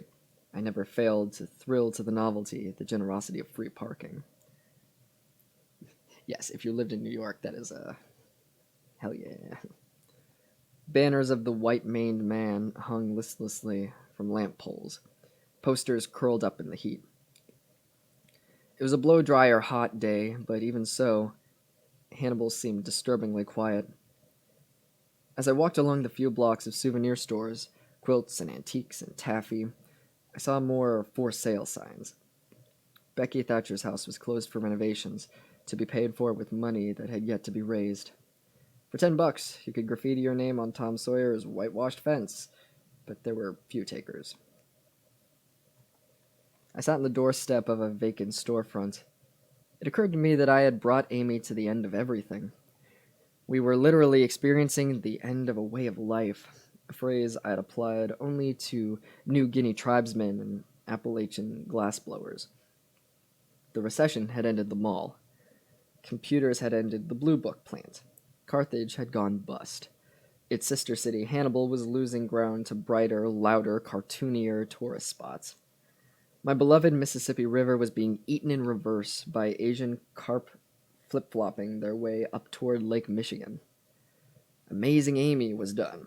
It was the end of my career, the end of hers, the end of my father, the end of my mom, the end of our marriage, the end of Amy. The ghost wheeze of the steamboat horn blew out from the river. I had sweated through the back of my shirt. I made myself stand up. I made myself buy my tour ticket. I walked the route Amy and I had taken, my wife still behind me in my mind. It was hot that day, too. You are brilliant. In my imagination, she strolled next to me, and this time she smiled. My stomach went oily. I mind-walked my wife around the main tourist drag. A gray-haired couple paused to peer into the Huckleberry Finn house, but didn't bother to walk in. At the end of the block, a man dressed as Twain, white hair, white suit, got out of a Ford Focus, stretched, looked down the lonely street, and ducked into a pizza joint. And then there we were, at the Clapboard building that had been the courtroom of Samuel Clemens' dad. The sign out front read, J. M. Clemens, Justice of the Peace. Let's sneak a kiss. Pretend we just got hitched. You're making these nice and easy, Amy, as if you actually want me to find them, to feel good about myself. Keep this up and I'll break my record. No one was inside. I got down on my knees on the dusty floorboards and peered under the first bench. If Amy left a clue in a public place, she always taped it to the underside of things, in between the wadded gum and the dust, and she was always vindicated, because no one likes to look at the underside of things. There was nothing under the first bench, but there was a flap of paper hanging down from the bench behind. I climbed over and tugged down the Amy Blue envelope, a piece of tape winging off it. Hi, darling husband. You found it, brilliant man. It may help that I decided to not make this year's treasure hunt an excruciating, forced march through my arcane personal memories. I took a cue from your beloved Mark Twain. What ought to be done to the man who invented the celebrating of anniversaries? Mere killing would be too light. I finally get it. What you've said year after year, that this treasure hunt should be a time to celebrate us, not a test about whether you remember everything I think or say throughout the year. You'd think that would be something a grown woman would realize on her own, but I guess that's what husbands are for. To point out what we can't see for ourselves, even if it takes 5 years. So I wanted to take a moment now, in the childhood stomping grounds of Mark Twain, and thank you for your wit. You are truly the cleverest, funniest person I know. I have a wonderful sense memory. Of all the times over the years you've leaned into my ear, I can feel your breath tickling my lobe right now as I'm writing this, and whispered something just to me, just to make me laugh. What a generous thing that is, I realize, for a husband to try to make his wife laugh. And you always pick the best moments. Do you remember when Inslee and her dancing monkey husband made us come over to admire their baby, and we did the obligatory visit to their strangely perfect, over-flowered, over-muffined house for brunch and baby meeting, and they were so self-righteous and patronizing of our childless state, and meanwhile there was their hideous boy covered in streaks of slobber and stewed carrots and maybe some feces. naked except for a frilly bib and a pair of knitted booties. And as I sipped my orange juice, you leaned over and whispered, "That's what I'll be wearing later." And I literally did a spit take. It was one of those moments where you saved me. You made me laugh at the right time. Just one olive, though. So let me say it again. You are witty. Now kiss me. I felt my soul deflate. Amy was using the treasure hunt to steer us back to each other, and it was too late. While she had been writing these clues, she had no idea of my state of mind. Why, Amy, couldn't you have done this sooner? Our timing had never been good. I opened the next clue, read it, tucked it in my pocket, then headed back home. Pardon me. Oh. I knew where to go, but I wasn't ready yet. I couldn't handle another compliment, another kind word from my wife, another olive branch. My feelings for her were veering too quickly from bitter to sweet. I went back to Go's, spent a few hours alone, drinking coffee and flipping around the TV, anxious and pissy, killing time till my 11 p.m. carpool to the mall. My twin got home just after 7, looking wilted from her solo bar shift.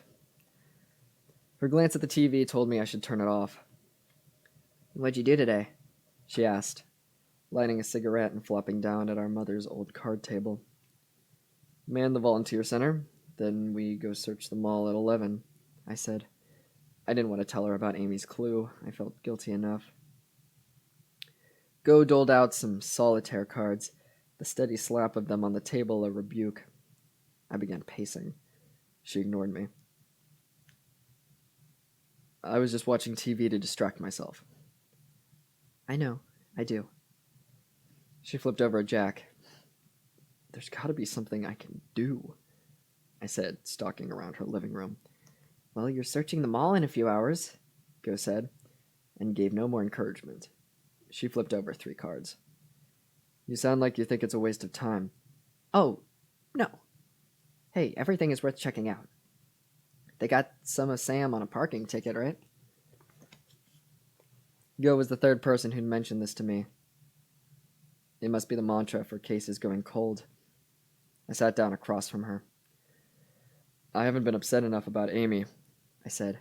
"I know that." "Maybe not." She finally looked at me. "You're being weird." I think that instead of panicking, I've just focused on being pissed at her. Because we were in such a bad place lately. It's like it feels wrong for me to worry too much because I don't have the right, I guess. "You've been weird, I can't lie," Go said. "But it's a weird situation." She stubbed out her cigarette. I don't care who you are with me. Just be careful with everyone else, okay? People judge. Fast." She went back to her solitaire, but I wanted her attention. I kept talking. "I should probably check in on Dad at some point," I said. "I don't know if I'll tell him about Amy." "No," she said. "Don't. He was even weirder about Amy than you are." I always felt like she must remind him of an old girlfriend or something, the one who got away after he... I made the downward swoop of a hand that signified his Alzheimer's. "He was kind of rude and awful, but... Yeah, but he kind of wanted to impress her at the same time," she said. "Your basic, jerky 12-year-old boy trapped in a 68-year-old asshole's body." Don't women think that all men are jerky 12-year-olds at heart? Hey, the heart fits. 11:08 p.m. Sorry.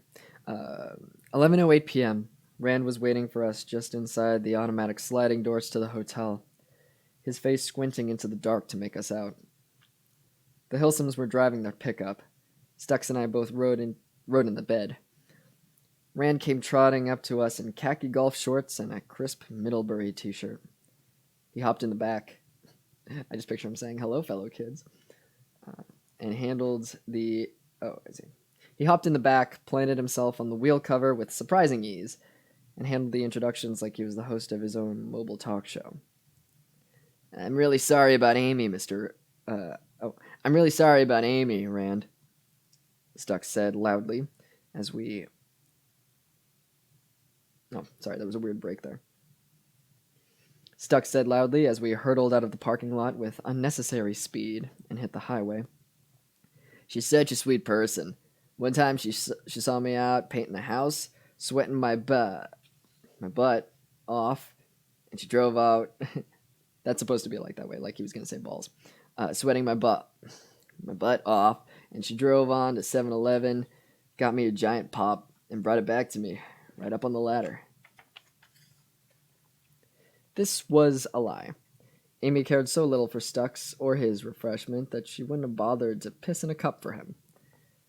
That sounds like her, Rand said, and I was flush with unwelcome, ungentlemanly annoyance.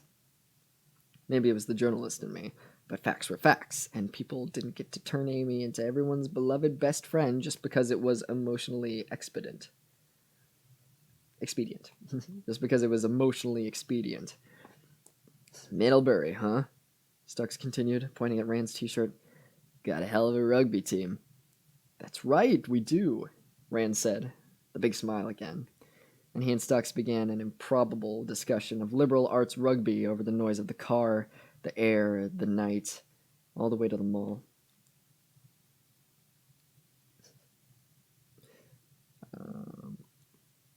Joe Hilsom parked his truck outside the giant Cornerstone Mergens.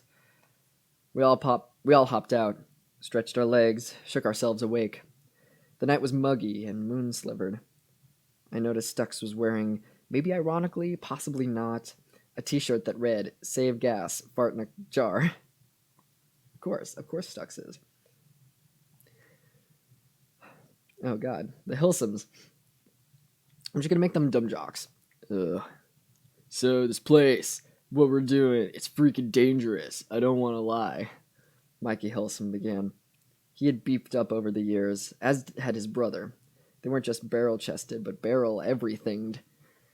Standing side by side, they were about 500 pounds a dude. This is one of the twins. I'm just gonna make them sound the same. We came here once, me and Mikey, just for, I don't know, to see it, I guess. See what it had become, and we almost got our asses handed to us, said Joe. So tonight, we take no chances. He reached into the cab for a long canvas bag and unzipped it to reveal half a dozen baseball bats. He began handing them out solemnly. When he got to Rand, he hesitated. You want one? Hell yes, I do, Rand said. And they all nodded and smiled approval. The energy in the circle, a friendly backslap. Good for you, old man. Come on, Mikey said and led us along the exterior. There's a door with a lock smashed off down here near the Spencers. Just then, we passed the dark windows of Shooby Dooby, where my mom had worked for more than half my life. I still remember the thrill of her going to apply for a job at that most wondrous of places, the mall, leaving one Saturday morning for the job fair in her bright peach pantsuit, a 40-year-old woman looking for work for the first time, and her coming home with a flushed grin. We couldn't imagine how busy the mall was. So many different kinds of stores, and who knew which one she might work in. She applied to 9. Clothing stores and stereo stores and even a designer popcorn store. When she announced a week later that she was officially a shoe sales lady, her kids were underwhelmed. You'll have to touch all sorts of stinky feet, Go complained. I'll get to meet all sorts of interesting people, our mom corrected. I peered into the gloomy window. The place was entirely vacant except for a shoe sizer lined pointlessly against the wall. My mom used to work here, I told Rand, forcing him to linger with me. What kind of place was it? It was a nice place. They were good to her. What did they do here? Oh, shoes. They did shoes. That's right, shoes. I like that. Something people actually need. And at the end of the day, you know what you've done. You've sold 5 people shoes. Not like writing, huh? Done, come on. Stux was leaning against the open door ahead. The others had gone inside. Just like a dunk on writing, but he's a writer too, so I think he gets it. I'd expected the mall smell as we entered, that temperature-controlled hollowness. Instead, I smelled old grass and dirt, the scent of the outdoors inside, where it had no place being. The building was heavy hot, almost fuzzy, like the inside of a mattress. 3 of us had giant camping flashlights, the glow illuminating jarring images. It was suburbia, post-comet, post-zombie, post-humanity. A set of muddy shopping cart tracks looped crazily along the white flooring. A raccoon chewed on a dog treat in the entry to a woman's bathroom, his eyes flashing like dimes. The whole mall was quiet. Mikey's voice echoed, our footsteps echoed. Stux's drunken giggle echoed. We would not be a surprise attack, if attack was what we had in mind. When we reached the central promenade of the mall, the whole area ballooned. 4 stories high, escalators and elevators crisscrossing in the black. We all gathered near a dried-up fountain and waited for someone to take the lead. "So, guys," Rand said doubtfully, "what's the plan here? You all know this place, and I don't. We need to figure out how to, systematically." We heard a loud metal rattle right behind us, a security gate going up. "Hey, there's one!" Stux yelled. He trained his flashlight on a man in a billowing rain slicker, shooting out from the entry of a Claire's, running full speed away from us. "Who's Joe?" Oh, it was one of the jocks. "Stop him!" I was like, who's Joe? Joe yelled and began running after him, thick tennis shoes slapping against the ceramic tile. I thought he was wearing flip-flops for a second, which I wouldn't doubt, because, but good thing they wore appropriate shoes. Let's see. Mikey right behind him, flashlight trained on the stranger, the 2 brothers calling gruffly, "Hold up there, hey, guy, we have a question." The man didn't even give a backward glance. "I said hold on, motherfucker."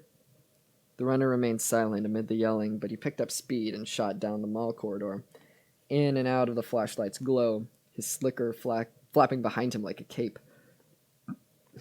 Then the guy turned acrobatic, leaping over a trash can, shimmying off the edge of a fountain, and finally slipping under a metal security gate to the gap and disappearing. "Fucker!" The Hilsums had turned Heart Attack red in the face, the neck, the fingers. They took turns grunting at the gate, straining to lift it. I reached down with them, but there was no budging it over half a foot. I lay down on the floor and tried threading myself under the gate, toes, calves, then stuck at my waist. "Nope, no go," I grunted. "Fuck." I pulled up and shone my flashlight into the store. The showroom was empty except for a pile of clothing racks someone had dragged to the center, as if to start a bonfire. "All the stores connect in the back to passageways for trash, plumbing," I said. "He's probably at the other end of the mall by now." "Well, then let's go to the other end of the mall," Rand said. "Come out, you fuckers!" Joe yelled, his head tilted back, eyes scrunched. His voice echoed through the building. Dude. We began walking ragtag, trailing our bats alongside us, except for the Hilsons, who used theirs to bang against security gates and doors like they were on military patrol in a particularly nasty war zone. "Better you come out to us than we come to you," Mikey called. Oh, hello." In the entryway to a pet shop, a man and woman huddled on a few army blankets, their hair wet with sweat. Mikey loomed over them, breathing heavily, wiping his brow.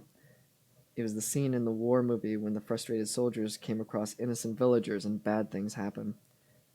"What the fuck you want?" the man on the floor asked. He was emaciated, his face so thin and drawn it looked like it was melting. His hair tangled to his shoulders, his eyes mournful and upturned. A despoiled Jesus. The woman was in better shape, with clean, plump arms and legs, her lank hair oily but brushed. "You a Blue Book boy?" Stux asked. "Ain't no boy, anyhow," the man muttered, folding his arms. Have some fucking respect, the woman snapped. Then she looked like she might cry. She turned away from us, pretending to look at something in the distance. I'm sick of no one having no respect. We asked you a question, buddy, Mikey said, moving closer to the guy, kicking the sole of his foot. I ain't Blue Book, the man said. Just down on my luck. Bullshit. Lots of different people here, not just Blue Books. But if that's who you're looking for... Go on then, and find them, the woman said, her mouth turning down. Go bother them. They deal down in the hole, the man said. When we looked blank, he pointed. The Mervyn's, far end, past where the carousel used to be. And fuck you very much, the woman muttered. A crop circle stain marked where the carousel once was. Amy and I had taken a ride just before the mall shut down. 2 grown-ups, side by side, on levitating bunny rabbits, because my wife wanted to see the mall where I spent so much of my childhood, wanted to hear my stories. It wasn't all bad with us. The barrier gate to the Mervyns had been busted through, so the store was open as wide and welcoming as the morning of a President's Day sale. Inside, the place was cleared out, except for the islands that had once held cash registers and now held about a dozen people in various states of drug highs, under signs that read jewelry and beauty and bedding. They were illuminated by gas camping lamps that flickered like tiki torches. A few guys barely opened an eye as we passed. Others were out cold. In a far corner, 2 kids not long out of their teens were maniacally reciting the Gettysburg Address. Now we are engaged in a great civil war. Oh, cool. That was in the movie. One man sprawled out on the rug in immaculate jean shorts and white tennis shoes, like he was on the way to his kid's t-ball game. Rand stared at him as if he might know the guy. Carthage had a bigger drug epidemic than I ever knew. The cops had been here just yesterday, and already the druggies had resettled like determined flies. As we made our way through the piles of humans, an obese woman shushed up to us on an electric scooter. Her face was pimply and wet with sweat, her teeth cat-like. You buyin' or leavin' because this ain't a show and tell, she said. Stuck shone a flashlight on her face. Get that fucking thing off me. He did. I'm looking for my wife, I began. Amy Dunn. She's been missing since Thursday. She'll show up. She'll wake up, drag herself home. We're not worried about drugs, I said. We're more concerned about some of the men here. We've heard rumors. Who is this? It's a man, okay. It's okay, Melanie, a voice called. At the edge of the junior section, a rangy man leaned against a naked mannequin torso, watching us, a sideways grin on his face. Melanie shrugged, bored, annoyed, and motored away. The man kept his eyes on us, but called toward the back of the junior section, where 4 sets of feet poked out from the dressing rooms, men camped out in their individual cubicles. Hey, Lonnie. Hey, y'all. Oh, yeah. Hey, Lonnie. Hey, y'all. The assholes are back. 5 of them, the man said. He kicked an empty beer can toward us. Behind him, 3 sets of feet began moving, men pulling themselves up. 1 set remained still, their owner asleep or passed out. Yeah, fuckos, we're back, Mikey Hillsman said. He held his... Fuckos is such a good word. Fuckos is very good. He held his bat like a pool cue and punched the mannequin torso between the breasts. She tottered toward the ground, the Blue Book guy removing his arm gracefully as she fell, as if it were all part of a rehearsed act. We want some information on a missing girl. The 3 men from the dressing room joined their friends. They all wore Greek party t-shirts, Pi Phi tie-dye, and Fiji Island. Local Goodwill's got inundated. Yeah. Local Goodwills got inundated with these come summer. University graduates shedding their old souvenirs. The men were all wiry strong, muscular arms rivered with popping blue veins. Behind them, a guy with a long, drooping mustache and hair in a ponytail, Lonnie, came out of the largest corner dressing room. dragging a long length of pipe, wearing a Gamma Phi t-shirt. We were looking at mall security. "What's up?" Lonnie called. We cannot consecrate. Oh, okay. That's still part of the Gettysburg Address that someone's just like saying in a drugged up stupor. We cannot dedicate, we cannot consecrate, we cannot hallow this ground. The kids were reciting in a pitch that was so close to screaming. Oh, so it's like, we cannot dedicate, we cannot consecrate, we cannot hallow this ground. We're looking for Amy Dunn. Oh, Joe. We're looking for Amy Dunn. You've probably seen her on the news. Missing since Thursday, Joe Hilsum said. Nice, pretty, sweet lady, stolen from her own home. I heard about it. So? Said Lonnie. She's my wife, I said. We know what you guys been getting into out here, Joe continued, addressing only Lonnie, who was tossing his ponytail behind him, squaring his jaw. Faded green tattoos covered his fingers. We know about the gang rape. I glanced at Rand to see if he was all right. He was staring at the naked mannequin on the floor. Gang rape, Lonnie said, jerking his head back. The fuck you talking about a gang rape? You guys, Joe said. You blue book boys. Blue book boys, like we're some kind of crew. Lonnie sniffed. We're not animals, asshole. We don't steal women. People want to feel okay for not helping us. See, they don't deserve it. They're a bunch of rapists. Well, bullshit. I'd get the fuck out of this town if the plant would give me my payback. Sorry, I fucked up that sentence. Let me try again.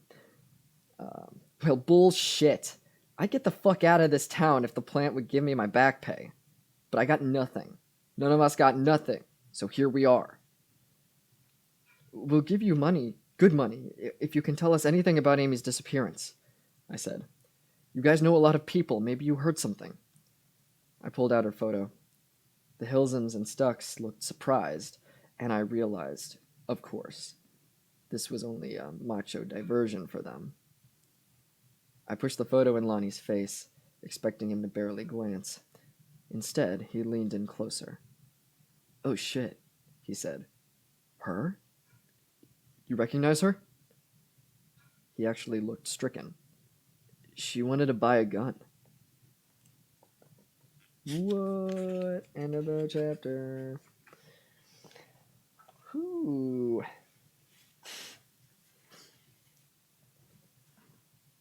Real good.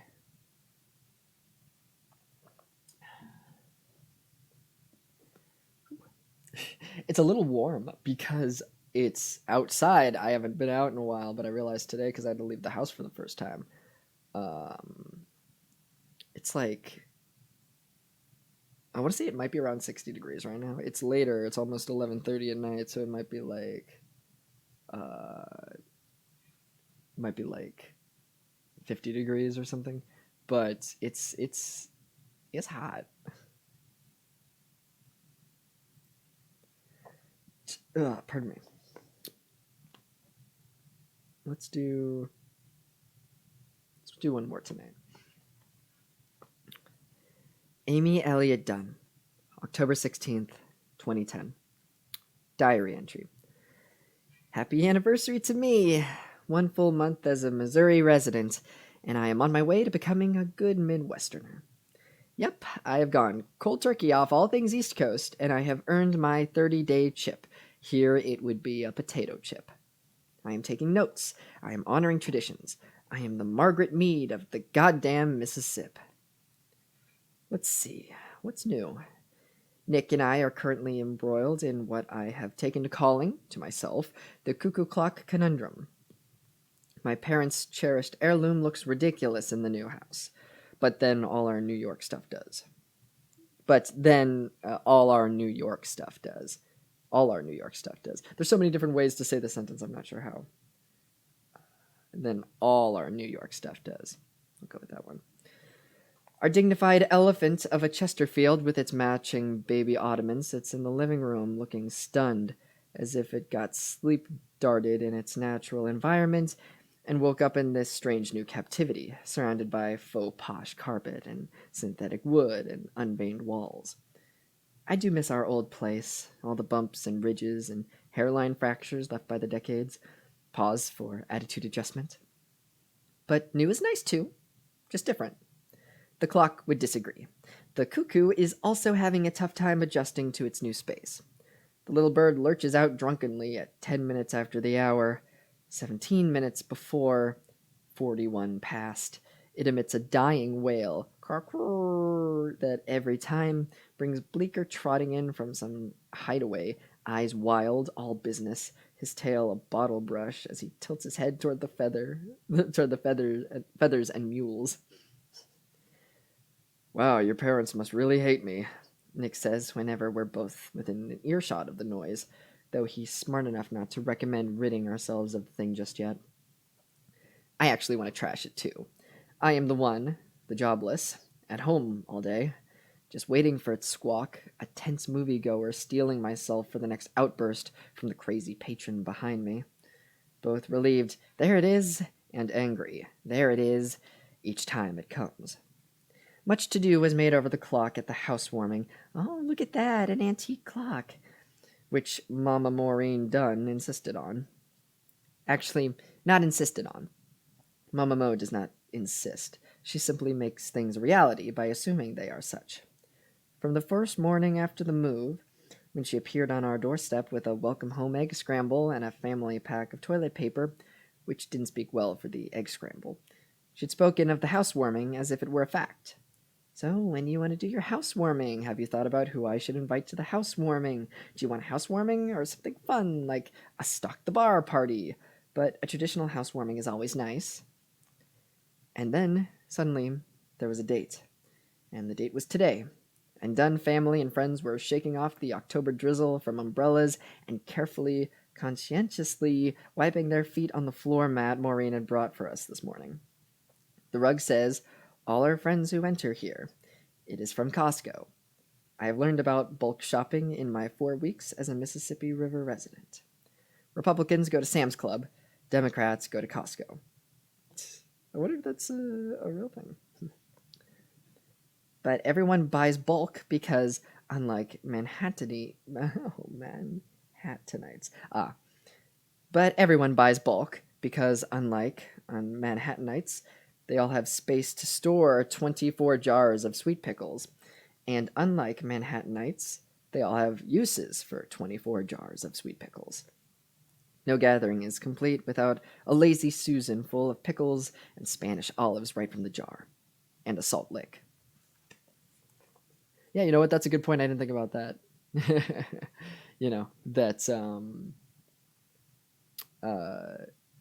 That's more of a bulk buying is more of a thing that isn't Manhattan because we have such small apartments. I've lived in both, and I guess I never connected that. Seems like a joke? What seems like a joke? The clock? I might have missed it because you were... I only look up every once in a while. Let's see. Yeah, I wish someone would bring over toilet paper for me right now because of the quarantine. Oh, Costco is for Democrats, Sam's Club is for GOP. Yeah, that might be a joke. I set the scene. It is one of those big smelling days when people bring the outdoors in with them, the scent of rain on their sleeves, in their hair.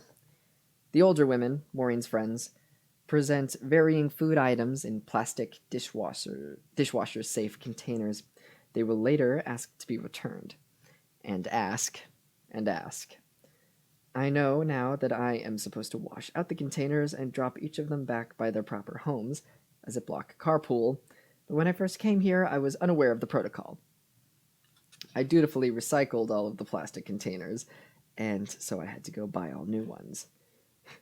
Maureen's best friend, Vicky, immediately noticed her container was brand new, store-bought, an imposter. When I explained my confusion, she widened her eyes in amazement. So that's how they do it in New York. But the housewarming. The older women are Maureen's friends from long ago PTA meetings, from book clubs, from the Shooby-Dooby at the mall, where she spent 40 hours a week slipping sensible block heels onto women of a certain age. She can size a foot on sight. Women's 8, narrow. It's her go-to party trick. All Mo's friends love Nick, and they all have stories about sweet things Nick has done for them over the years. My dad is a Republican, and he has a Sam's Club membership, and my Tia is a Dem, and she goes to Costco. But maybe that's just a coincidence. Yeah, it's something I hadn't heard about. But up in Connecticut, the rich areas have more Sam's Clubs, so it would make sense.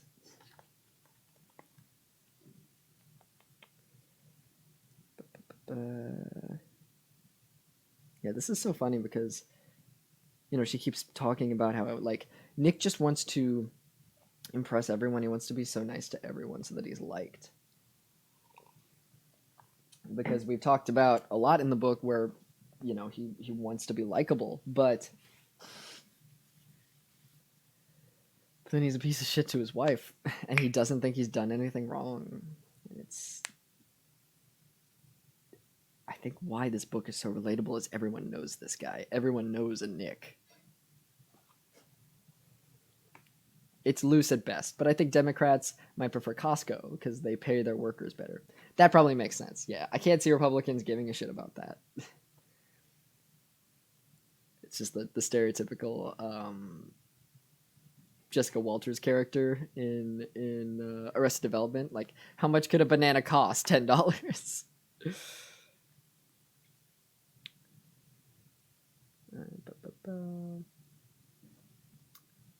The younger women, oh, this is Amy. The younger women, the women representing the pool of possible Amy friends, all sport the same bleached blonde wedge haircut, the same slip-on mules. They are the daughters of Maureen's friends, and they all love Nick, and they all have stories about sweet things Nick has done for them over the years. Most of them are out of work from the mall closings, or their husbands are out of work from the mall closings. So they all offer me recipes for cheap and easy eats that usually involve a casserole made from canned soup, butter, and a snack dip. Oh, and a snack chip.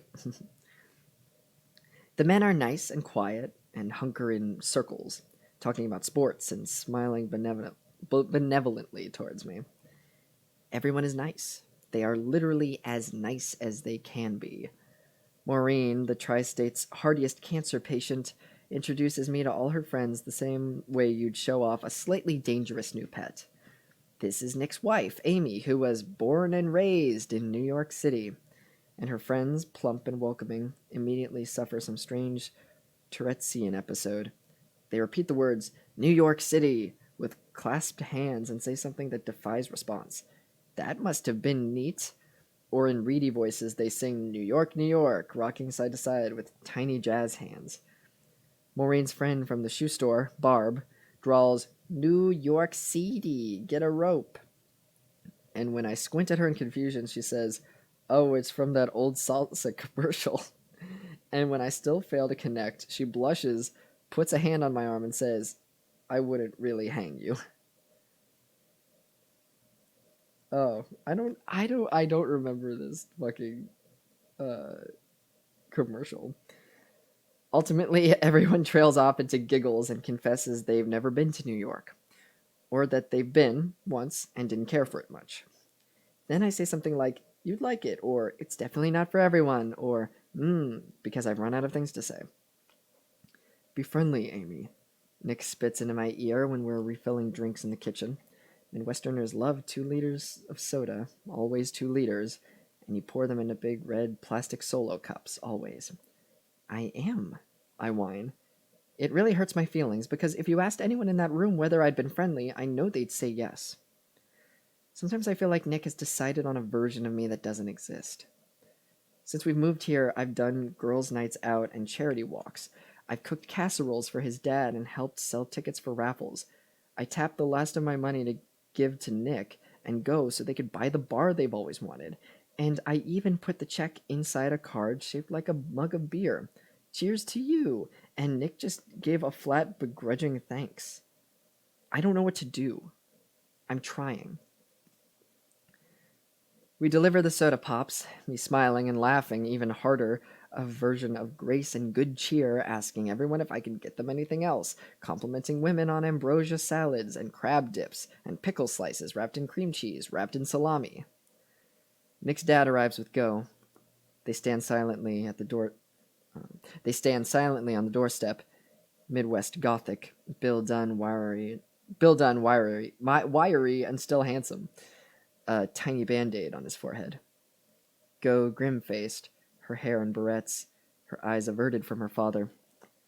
Nick, Bill Dunn says, shaking his hand, and he steps inside, frowning at me. Go follows, grabs Nick, and pulls him back behind the door, whispering, I have no idea where he is right now, headwise, like if he's having a bad day or if he's just being a jackass, no idea. Okay, don't worry, I'll keep an eye on him. Go shrugs pissily. I'm serious, Go. Go grab a beer and take a break. You are relieved of dad duty for the next hour. I think if that had been me, he'd complain that I was being too sensitive. And he would, absolutely. The older women keep swirling around me, telling me how Maureen has always said what a wonderful couple Nick and I are, and she is right. We are clearly made for each other. I prefer these well-meant cliches to the talk we heard before we got married. Marriage is compromise and hard work, and then more hard work, and communication, and compromise, and then work. Abandon all hope, ye who enter. The engagement party back in New York was the worst of this. All the guests hot with wine and resentment, as if every set of spouses had gotten into an argument on the way to the club. Or they remembered some argument, like Binks. Binks Moriarty, my mom's best friend's 88-year-old mother, stopped me at the bar, bellowed, Amy, I must talk to you, in an emergency room voice. She twisted her precious rings on over-knuckled fingers, twist, turn, creak, and fondled my arm. That old person grope, cold fingers coveting your nice, soft, warm new skin. And then Binks told me how her late husband of 63 years had trouble keeping it in his pants. Binks said this with one of those I'm almost dead, I can say this kind of stuff grins, and cataract-clouded eyes. He just couldn't keep it in his pants, the old lady said urgently, her hands chilling my arm in a death grip. But he loved me more than any of them. I know it, and you know it. The moral to the story being Mr. Binks was a cheating dickweasel, but, marriage is compromise. I retreated quickly and began circulating through the crowd, smiling at a series of wrinkled faces, that baggy, exhausted, disappointed look that people get in middle age, and all the faces were like that. Most of them were also drunk, dancing steps from their youth, swaying to country club funk, and that seemed even worse. I was making my way to the French windows for some air, and a hand squeezed my arm. Nick's mom, Mama Maureen, with her big black laser eyes, her eager pug dog face. Thrusting a wad of goat cheese and crackers into her mouth, Maureen managed to say, It's not easy, pairing yourself off with someone forever. It's an admirable thing, and I'm glad you're both doing it. But boy, oh girl, oh, there will be days you wish you'd never done it. And those will be the good times, when it's only days of regret and not months.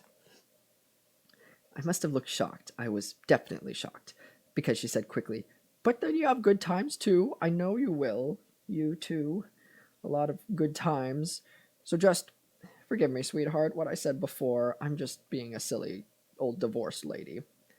Oh, mother of pearl, I think I had too much wine. And she fluttered a goodbye at me and scampered away through all the other disappointed couples. You're not supposed to be here, Bill Dunn was suddenly saying, and he was saying it to me. Why are you here? You're not allowed here.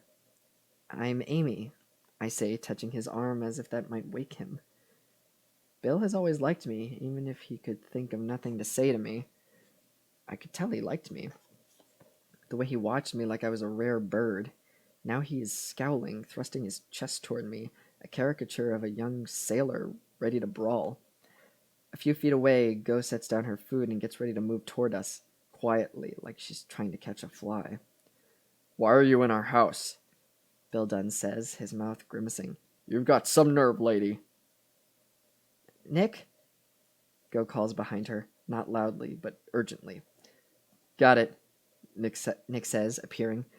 Hey, Dad, this is my wife, Amy. Remember Amy? We moved back home so we could see you more. This is our new house. Nick glares at me. I was the one who insisted we invite his dad. All I'm saying, Nick, Bill Dunn says, pointing now, jabbing an index finger toward my face, the party going hushed, several men moving slowly, cautiously in from the other room, their hands twitching, ready to move. She doesn't belong here. Little bitch thinks she can do whatever she wants. Mama Mo swoops in then, her arm around her ex-husband, always rising to the occasion. Of course she belongs here, Bill. It's her house. She's your son's wife, remember? I want her out of here. Do you understand me, Maureen? He shrugs her off and starts moving toward me again. Dumb bitch. Dumb bitch. It's unclear if he means me or Maureen, but then he looks at me and tightens his lips. She doesn't belong here. I'll go, I say, and turn away. Walk straight out the door, into the rain. From the mouths of Alzheimer's patients, I think, trying to make light. I walk a loop around the neighborhood, waiting for Nick to appear to guide me back to our house. The rain spackles me, gently dampening me. I really believe Nick will come after me. I turn toward the house and see only a closed door. Jesus Christ. Oh my God.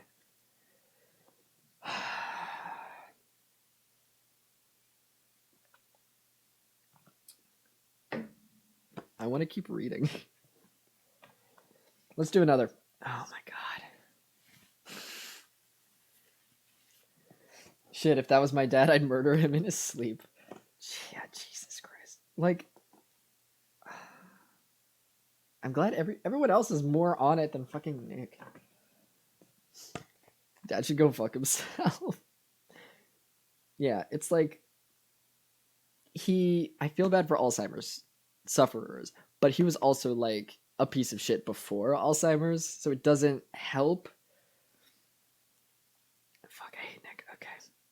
I was wondering to how much of a degree Nick is a worse piece of shit in the book than the movie, but it's so much worse.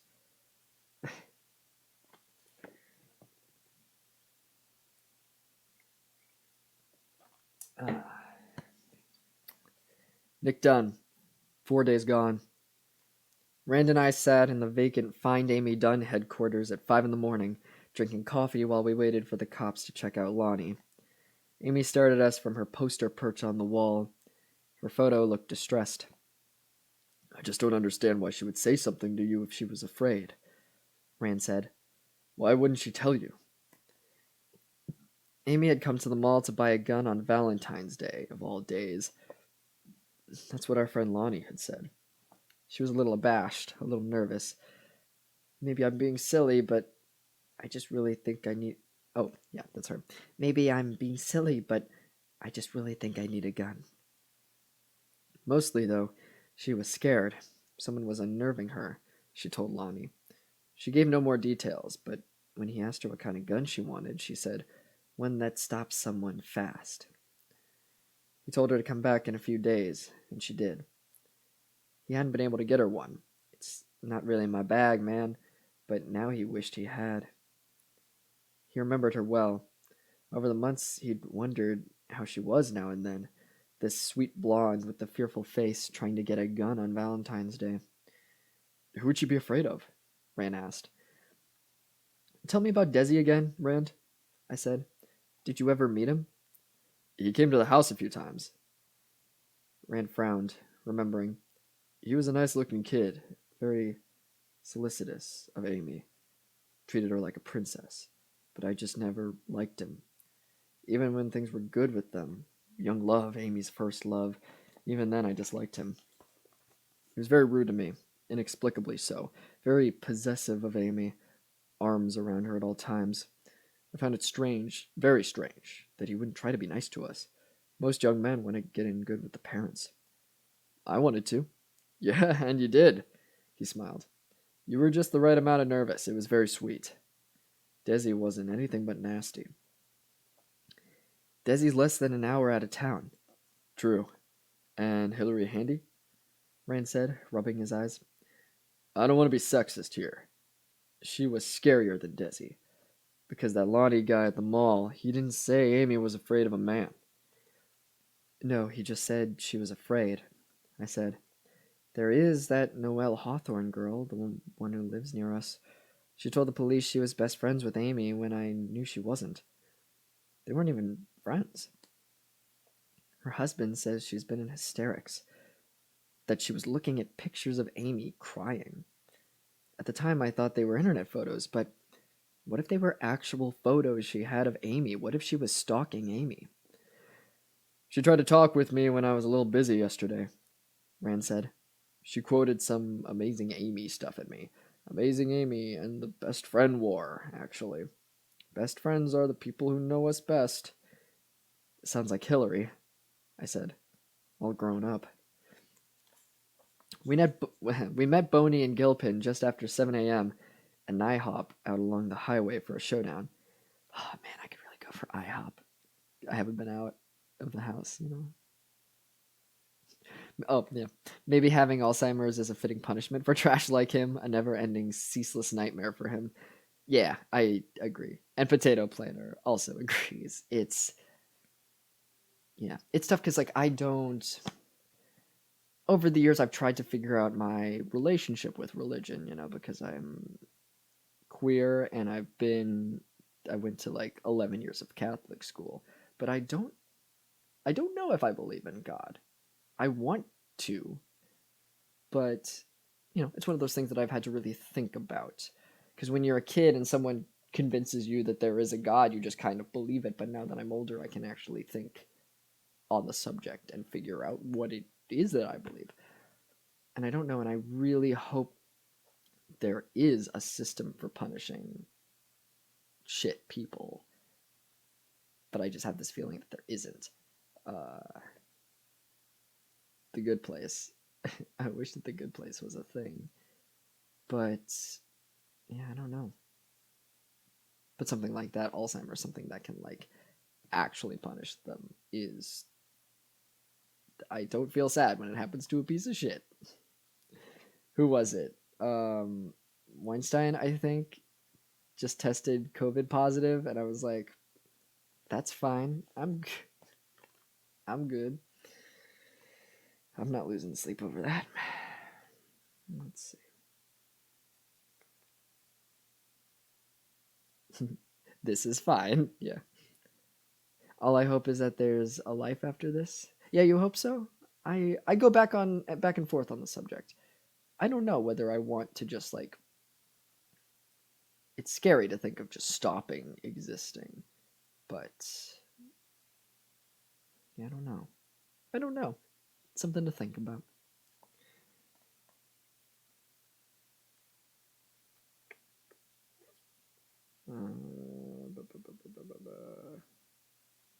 Because I don't want to spoil things about The Good Place, but The Good Place brings up the point of like, what is the point? You know, if there is a life after this, and it's all the good people in one place. I can understand there being an afterlife if it's to punish bad people.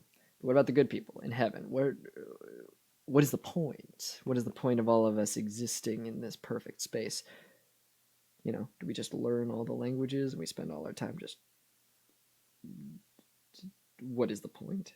It's something I think about a lot. Oh yeah, they were talking about IHOP and that set me off. After all this wraps up, gonna give me some IHOP. I mean, IHOP isn't even that good, but it's just like I miss it. I miss the aesthetic of like sitting in a place, you know. Diners, I miss diners. Me and the cute NB that I've been seeing were talking about that the other day. They were like, "I want to take you to a diner," and I'm like, "That sounds great." Simple pleasures of just going to a public space, especially diners. I love diners.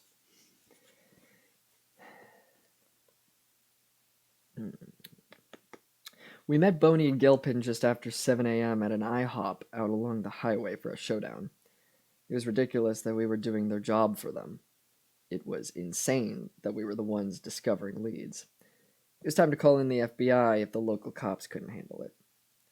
A plump, amber-eyed waitress took our orders, poured us coffee, and, clearly recognizing me, lingered within eavesdrop distance until Gilpin scatted her away. I know scatted means something else, but it sounds like he just took a shit, and then the waiter was just like, "Ah," and left. It would get me to leave. She was like a determined housefly, though, between drink refills and dispensing of utensils and the magically quick arrival at our food. Our entire harangue came in limp bursts. This is unacceptable. No more coffee, thanks. It's unbelievable that, sure, rye is fine. Oh, I see what they're saying. They're saying they're talking about the case, and then the waitress just keeps coming back. Let me try that again. This is unacceptable. No more coffee, thanks. It's unbelievable that... sure, rye is fine. Before we were done, Boney interrupted. I understand, guys, it's... Oh, that's Boney. I understand, guys, it's natural to want to feel involved.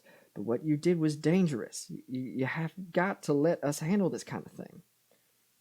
That's just it, though. You aren't handling it, I said. You'd never have gotten this information about the gun if we didn't go out there last night. What did Lonnie say when you talked to him? The same thing he... No. Same thing you said he said. That's what I'm trying to read. Same thing you said he said, Gilpin said. Oh god, that's so many saids. Amy wanted to buy a gun. She was scared. You don't seem that impressed by this information, I snapped. Do you think he was lying? We don't think he was lying, Boney said. There's no reason for the guy to invite police attention to himself. He seemed very struck by your wife, very, I don't know, rattled that this had happened to her. He remembered specific details. Nick, he said she was wearing a green scarf that day. You know, not a winter scarf, but a fashion statement scarf. She made fluttery moves with her fingers to show she thought fashion to be childish, unworthy of her attention. Emerald green, ring a bell? I nodded. She has one she wears with blue jeans a lot.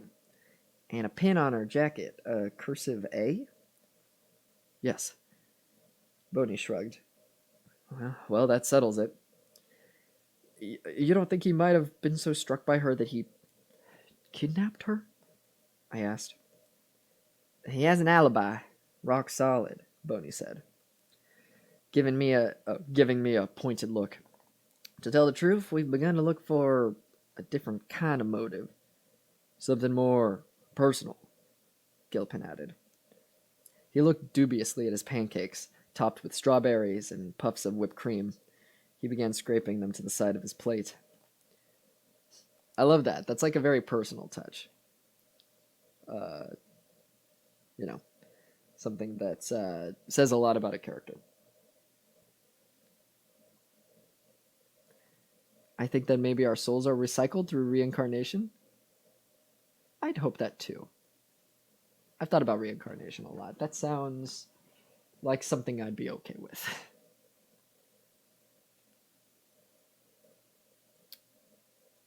Shooby-Doo. Still thinking about Shooby-Doo. Here we go. More personal, I said. So does that mean you're finally going to talk to Desi Collins? Or Hillary Handy? Or do I need to? I had, in fact, promised Mary Beth I'd go today. Sure we will, Boney said. She had the placating tone of a girl promising her pesky mom to eat better. We doubt it's a lead, but we'll talk to them. Well, great. Thanks for doing your job, kind of, I said. And what about Noelle Hawthorne? If you want someone close to home, she's right in our complex, and she seems a little obsessed with Amy. I know, she called us, and she's on our list. Gilpin nodded. Today. Good. What else are you doing? Nick, we'd actually like you to make some time for us and let us pick your brain a bit more, Boney said. Spouses often know more than they realize. We'd like you to think a bit more about the argument that barn burner, your neighbor, Mrs. Teverer, overheard you and Amy having the night before she went missing. Rand's head jerked toward me. Jan Teverer, The Christian casserole lady who wouldn't meet my eye anymore. I mean, could it have been because... I know this is hard to hear, Mr. Elliot. Because Amy was under the influence of something? Boney asked. Innocent eyes. I mean, maybe she has had contact with less savory elements in town. There are plenty of other drug dealers. Maybe she got in over her head, and that's why she wanted a gun. There's got to be a reason she wants a gun for protection and doesn't tell her husband. And Nick, we'd like you to think harder about where you were between that time, the time of the arguments, about 11 p.m., the last anyone heard Amy's voice, besides you, and noon, when you arrived at your bar. If you were out and about in this town, driving to the beach, hanging around the dock area, someone must have seen you. Even if it was someone just, walking his dog. If you can help us, I think that would be really helpful. Gilpin finished. He speared a strawberry. They both watched me, attentively, congenially. It'd be super helpful, Nick, Gilpin repeated more pleasantly. First time I'd heard about the argument, that they knew about it, and they chose to tell me in front of Rand, and they chose to pretend it wasn't a gotcha. Sure thing, I said. You mind telling us what it was about? Boney asked. The argument? What did Mrs. Tever tell you it was about? I hate to take her word when I got you right here. She poured some cream into her coffee. Ooh. It was such a nothing argument, I began. That's why I never mentioned it. Just both of us scrapping at each other the way couples do sometimes. Rand looked at me as if he had no clue what I was talking about. Scrapping? What is this scrapping of which you speak? Yeah, because Rand wouldn't know anything about it because he married his soulmate. And also most married couples aren't supposed to fucking fight as much as this. But they do, unfortunately. It was just about dinner, I lied. About what we'd do for dinner for our anniversary. Amy is a traditionalist about these things. The lobster, Rand interrupted. He turned to the cops. Amy cooks lobster every year for Nick. Right, but there's nowhere to get lobster in this town. Not alive from the tank, so she was frustrated. I had the Houston's reservation. I thought you said you didn't have a Houston's reservation. Rand frowned. Well, yes. Sorry, I'm getting confused. I just had the idea of the Houston's reservation. But I really should have just arranged to have some lobsters flown in. The cops, each of them, raised an accidental eyebrow. How very fancy. That's in italics, so no one said it. It's not that expensive to do. Anyway, we were at this Rotten Loggerheads, and it was one of those arguments that got bigger than it should have. I took a bite of my pancakes. I could feel the heat rushing from under my collar. We were laughing about it within the hour. Was all Boney said. And where are you on the treasure hunt? Gilpin asked. I stood up, put down some money, ready to go. I wasn't the one who was supposed to be playing defense here. Nowhere. Not yet. Not right yet. It's hard to think clearly with so much going on. Okay, Gilpin said. It's less likely the treasure hunt is an angle, now that we know that she was already feeling threatened months ago. But keep me in the loop anyway, okay? We all shuffled out into the heat. As Rand and I got into our car, Boney called out, Hey, is Amy still a 2, Nick? I frowned at her. Saz 2, she repeated. Yes, she is, I think, I said. Yes, she is. Boney made a face that said, and got in her car. What do you think that was about? Rand asked. Those two? Who knows? We remained silent for most of the way to the hotel. Rand staring out the window at the rows of fast food restaurants blinking by. Me thinking about my lies. We had to circle to find a space at the Days Inn. The payroll convention was apparently a hot ticket. Hey, Cucumber. No worries. We are, not sure if this is the last chapter we're doing tonight. I might do one more. I'm really into the book, so... Remind me after I finish this chapter, I want to do those shout-outs for the follows that I got while I wasn't online.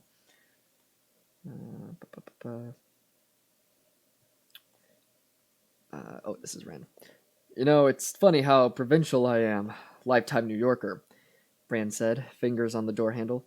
When Amy talked about moving back here, back along the old Mississippi River with you, I pictured green, farmland, apple trees, and those great old red barns. I have to tell you, it's really quite ugly here. He laughed. I can't think of a single thing of beauty in this whole town, except for my daughter. He got out and strode quickly toward the hotel, and I didn't try to catch up. I entered the headquarters a few minutes behind him, took a seat at a secluded table toward the back of the room. I needed to complete the treasure hunt before the clues disappeared, figure out where Amy had been taking me. After a few hours' stint here, I'd deal with the third clue. In the meantime, I dialed. Yeah, came an impatient voice. A baby was crying in the background. I could hear the woman blow the hair off her face. Oh, I see. Yeah. It's like an impatient, like, what is it? Hi, is this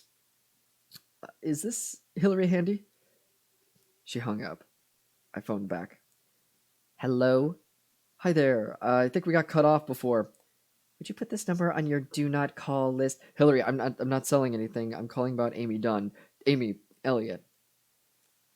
Silence. The baby squawked again. A mule that wavered dangerously between laughter and tantrum. What about her? I don't know if you've seen this on TV, but she's gone missing. She went missing on July 5th under potentially violent circumstances. Oh, I'm sorry. I'm Nick Dunn, her husband. I've just been calling old friends of hers. Oh, yeah? I wondered if you'd had any contact with her recently. She breathed into the phone, 3 deep breaths. Is this because of that bullshit back in high school? Farther in the background, a child's wheedling voice yelled out, Mom, I need you. In a minute, Jack, she called into the void behind her, then returned to me with a bright red voice. Is it? Is that why you're calling me? Because that was 20 goddamn years ago. More. I know.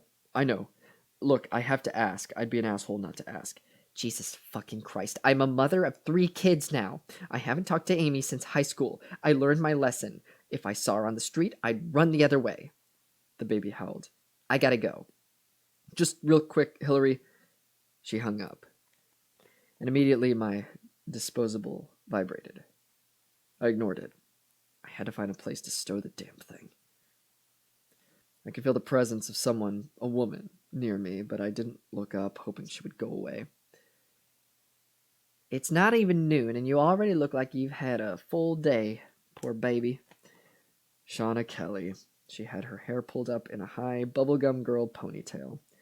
She aimed glossed lips at me in a sympathetic pout. Ready for some of my Frito pie? She was bearing a casserole dish, holding it just below her breasts, the saran wrap dappled with heat. Oh, dappled with sweat. She said the words like she was the star of some 80s hair rock video. You want some of my pie? Big breakfast. Thanks, though. That's really kind of you. Instead of going away, she sat down. Under a turquoise tennis skirt, her legs were lotioned so well they reflected. She kicked me with the toe of an unblemished tree torn. You sleeping, sweetie?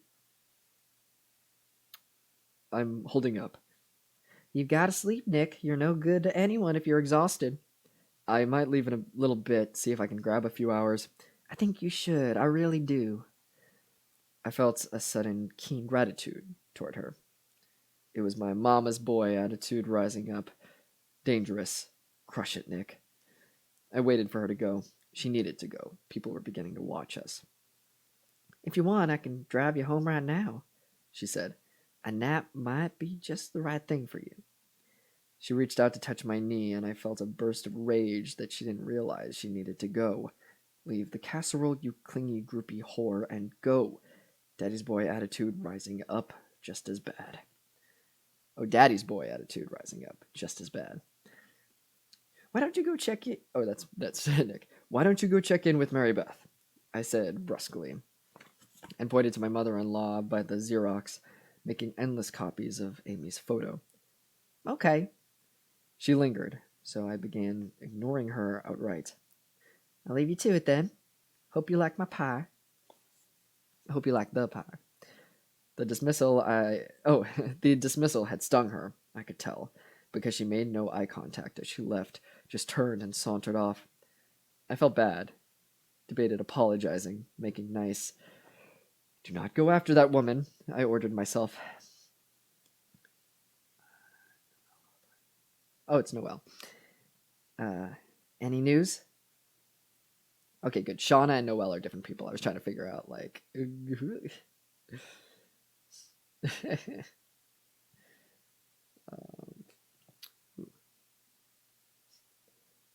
hold on one second. I want to make sure my mom.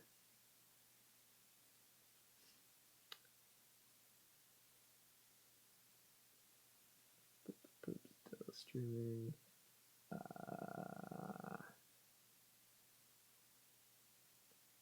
Boop, boop, boop, boop, boop, boop. Texting with one finger. Okay.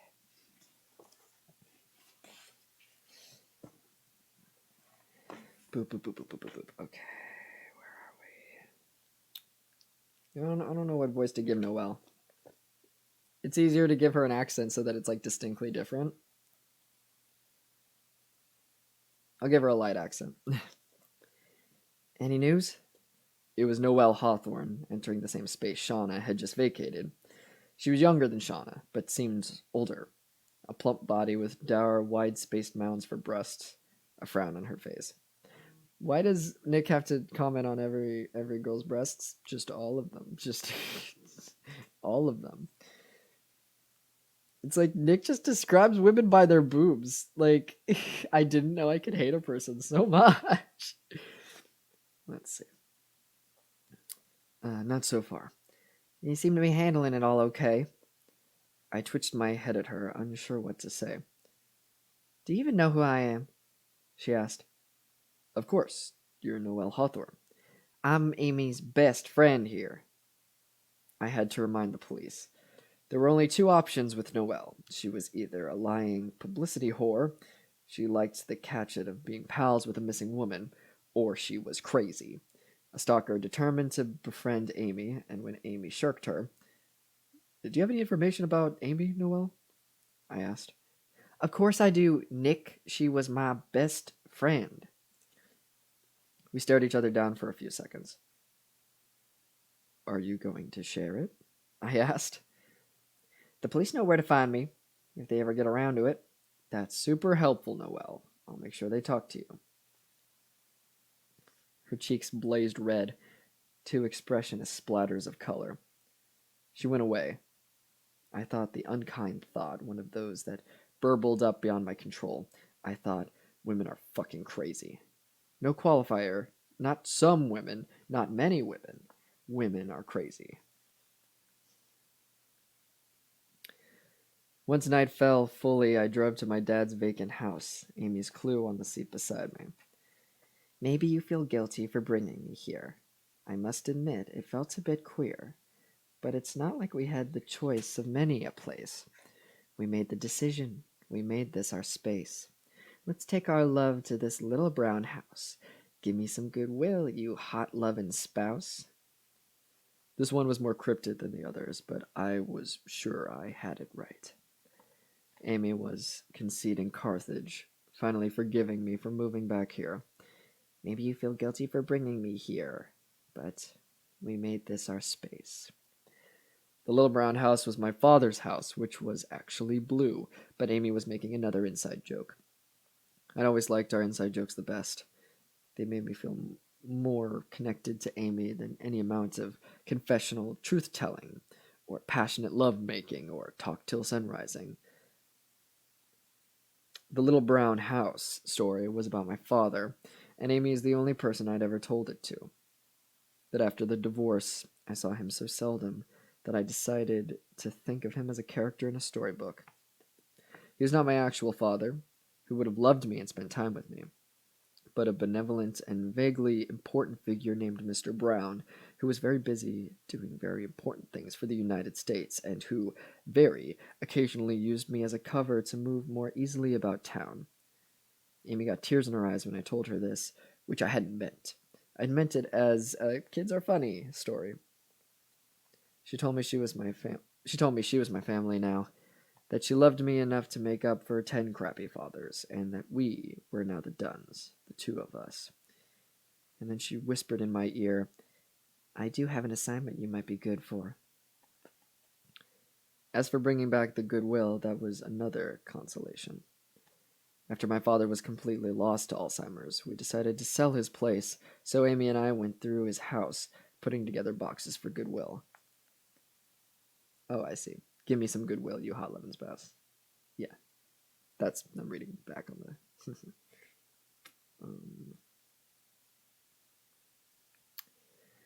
Amy, of course, was a whirling dervish of doing, pack, store, toss, while I sifted through my father's things glacially. For me, everything was a clue. A mug with deeper coffee stains than the others must be his favorite. Was it a gift? Who gave it to him? Or did he buy it himself? I pictured my father finding the very act of shopping emasculating. Still, an inspection of his closet revealed 5 pairs of shoes, shiny, new, still in their boxes. Had he bought these himself, picturing a different, more social Bill Dunn than the one slowly unspooling alone? Did he go to Shooby Dooby? Get my mother to help him? Just another in a long line of her casual kindnesses? Of course, I didn't share any of these musings with Amy, so I'm sure I came off as the gold bricker I so often am. "Here, a box. For goodwill," she said, catching me on the floor leaning against a wall, staring at a shoe. "You put the shoes in the box, okay?" I was embarrassed. I snarled at her. She snapped at me, and the usual. I should add, in Amy's defense, that she'd asked me twice if I wanted to talk, if I was sure I wanted to do this. I sometimes leave out details like that. It's more convenient for me. In truth, I wanted her to read my mind, so I didn't have to stoop to the womanly art of articulation. I was sometimes as guilty of playing the figure-me-out game as Amy was. I've left that bit of information out, too. I'm a big fan of the lie of omission. Yeah, we get that, fucking Nick. If there's a line to describe Nick Dunn that isn't, "I'm a huge big asshole," it's, "I'm a fan of the lie of omission." I pulled up in front of my dad's house just after 10 p.m. It was a tidy little place, a good starter home, or ender home. 2 bedrooms, 2 baths, dining room, dated but decent kitchen. A "for sale" sign rusted in the front yard. 1 year and not a bite. I entered the stuffy house, the heat rolling over me. The budget alarm system we installed after the 3rd break-in began beeping like a bomb countdown. I input the code, the one that drove Amy insane because it went against every rule about codes. It was my birthday, 81577. Code rejected. I tried again. Code rejected. A bead of sweat rolled down my back. Amy had always threatened to change the code. She said it was pointless to have one that was so guessable. But I knew the real reason. She resented that it was my birthday and not our anniversary. Once again, I'd chosen me over us. My semi-sweet nostalgia for Amy disappeared. I stabbed my finger at the numbers again, growing more panicked as the alarm beeped and beeped and beeped its countdown until it went into full intruder blare. Wonk, wonk, wonk. My cell phone was supposed to ring so I could give the all clear. Just me, the idiot. But it didn't. I waited a full minute, the alarm reminding me of a torpedoed submarine movie. The canned heat of a closed house in July shimmered over me. My shirt back was already soaked. God damn it, Amy. I scanned the alarm for the company's number and found nothing. I pulled over a chair and began yanking at the alarm. I had it off the wall, hanging by the cords, when my phone finally rang.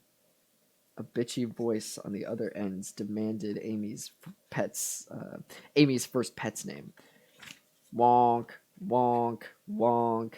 It was exactly the wrong tone. Smug, petulant, utterly unconcerned, and exactly the wrong question because I didn't know the answer, which infuriated me. No matter how many clues I solved, I'd be faced with some Amy trivia to unman me.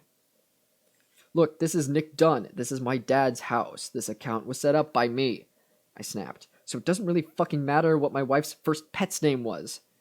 Wonk, wonk, wonk. Please don't take that tone with me, sir. Look, I just came in to grab one thing from my dad's house, and now I'm leaving, okay? I have to notify the police immediately. Can you just turn off the goddamn alarm so I can think? Wonk, wonk, wonk. The alarm's off. The alarm is not off. Sir, I warned you once, do not take that tone with me. You fucking bitch. He thought that. He didn't say that out loud. You know what? Fuck it. Fuck it. Fuck it. I hung up just as I remembered Amy's cat's name, the very first one, Stuart. I called back, got a different operator, a reasonable operator, who turned off the alarm and, God bless her, called off the police. I really wasn't in the mood to explain myself. I sat on the thin, cheap carpet and made myself breathe, my heart clattering. After a minute, after my shoulders untensed and my jaw unclenched and my hands unfisted, and my heart returned to normal, I stood up and momentarily debated just leaving, as if that would teach Amy a lesson. But as I stood up, I saw a blue envelope on the kitchen counter, like a Dear John note. I took a deep breath, blew it out, new attitude, and opened the envelope, pulled out the letter marked with a heart.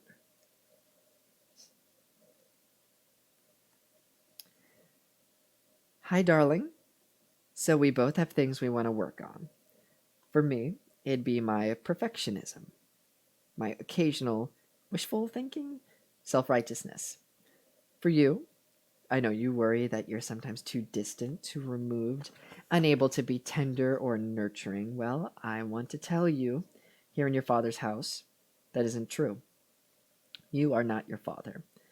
You need to know that you are a good man, you are a sweet man, you are kind. I've punished you for not being able to read my mind sometimes, for not being able to act in exactly the way I wanted you to act right at exactly that moment. I punished you for being real, for being a real, breathing man. I ordered you around instead of trusting you to find your way. I didn't give you the benefit of the doubt that no matter how much you and I blunder, you always love me and want me to be happy. And that should be enough for any girl, right? I worry I've said things about you that aren't actually true, and that you've come to believe them. So I am here to say now, you are warm. You are my son. S-U-N. Why does Amy think Nick is a good man? Yeah, well, it's more of a, it's more of a, in my opinion, because I've seen this exact relationship so much, that mental abuse does things to people. It's like nowadays we are more aware of what mental abuse actually is, but back in the day, women could do it too, but it's traditionally just a lot of dudes that are just like very mean to like their spouses or their girlfriends, and it creates this need in you to impress them. Because I've been in many relationships like this, and I look back on it now and I'm like, God, that sucked. Why did I want to impress them so badly? And eventually, when someone beats down your self esteem to a point, there comes a time where you just like give up and you just like want to impress them. So, right now, that's what I'm assuming is happening. I don't want to like spoil things, but Amy starts off in this relationship very self-sufficient and very like confident, and then Nick beats her down to a point where she's like, it's a little like Stockholm syndrome. I could relate it to, I guess, where she's saying so many things in her diary that are so opposite, uh, And now she's just trying to be like, my husband's great. You're great. Please don't be mean to me. Please don't be mean to me. You know, it's kind of like a psychology's crazy. Sorry, I just want to check on this real quick. Dope. Okay.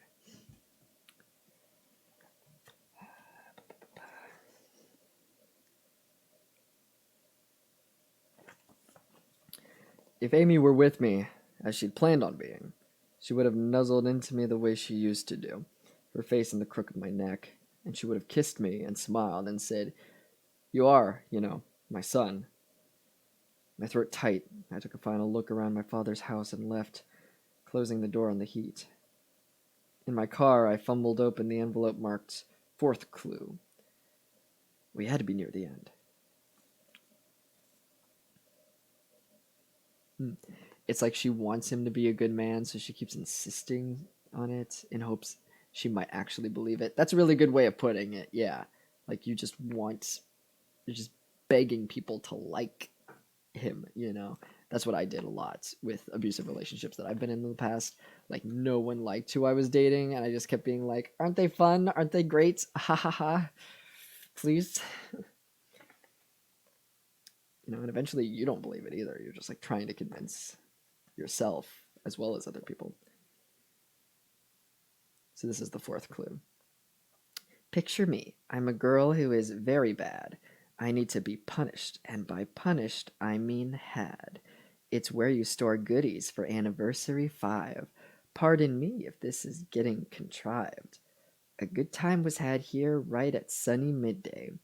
Then out for a cocktail, all so terribly gay. So run there right now, full of sweet sighs, and open the door for your big surprise. My stomach seized. I didn't know what this one meant. I reread it. I couldn't even guess. Amy had stopped taking it easy on me. I wasn't going to finish the treasure hunt after all. I felt a surge of angst. What a fucking day. Boney was out there to get me. Oh, Boney was out to get me. Noelle was insane. Shauna was pissed. Hillary was resentful. The woman at the security company was a bitch. And my wife had stumped me, finally. It was time to end this goddamn day. There's only one woman I could stand to be around right now. Go took one look at me, rattled, tight-lipped, and heat-exhausted from my dad's, and parked me on the couch. Announced she'd make some late dinner. 5 minutes later, she was stepping carefully toward me, balancing my meal on an ancient TV tray. An old Dunn standby, grilled cheese and barbecue chips, a plastic cup of, "It's not Kool-Aid," Go said. "It's beer." Kool-Aid seemed a little too regressive. "This is very nurturing and strange of you, Go. You're cooking tomorrow. I hope you like canned soup." She sat down on the couch next to me, stole a chip from my plate, and asked, too casually, "Any thoughts on why the cops would ask me if Amy was still a size 2? "Jesus, they won't fucking let that go," I said. "Doesn't it freak you out? Like they found her clothes or something?" "They'd have asked me to identify them, right?" She thought about that a second, her face pinched. "That makes sense," she said. Her face remained pinched until she caught me looking, then she smiled. "I taped the ball game. Want to watch? You okay?" "I'm okay." I felt awful, my stomach greasy, my psyche crackling. Maybe it was the clue I couldn't figure out. But I suddenly felt like I'd overlooked something. I'd made some huge mistake, and my error would be disastrous. Maybe it was my conscience, scratching back to the surface from its secrets oblique. Go pulled up the game and, for the next 10 minutes, remarked on the game only, and only between sips of her beer. Go didn't like grilled cheese. She was scooping peanut butter out of the jar onto saltines. When a commercial break came on, she paused and said, "If I had a dick, I would fuck this peanut butter," deliberately spraying cracker bits toward me. That's a really good line. And then Nick says, I think if you had a dick, all sorts of bad things would happen. Oh, I love that. I love that. That's a really good bit of dialogue exchange. Who the fuck doesn't like grilled cheese? Yeah, I was confused by that also, but I guess if you're lactose intolerant, that's the only excuse. But like grilled cheese is like such a it's two ingredients. I feel like you can't really dislike grilled cheese. Also, I agree peanut butter is sexy as fuck. Yeah, we gonna nut in this nut butter. Man, Go is fucking great. Yeah, no, I really like Go. She's um she's way more likable in the movie, but she has better lines in the book. Cuz Carrie Coon makes her super likable in the movie, but like I wish they had kept the peanut butter line, you know. She's a lot more misogynistic in the book, but that's charming to me, you know, cuz like I give her a little bit of a pass just cuz her like there's no excuse for being misogynistic, but you understand why she's misogynistic a lot more in the book, you know, because they go way more into the dad than they do. Um, in the movie, they had to shoehorn the dad into an extra scene that hadn't happened in the book because he's just like if they hadn't, he wouldn't be in the movie.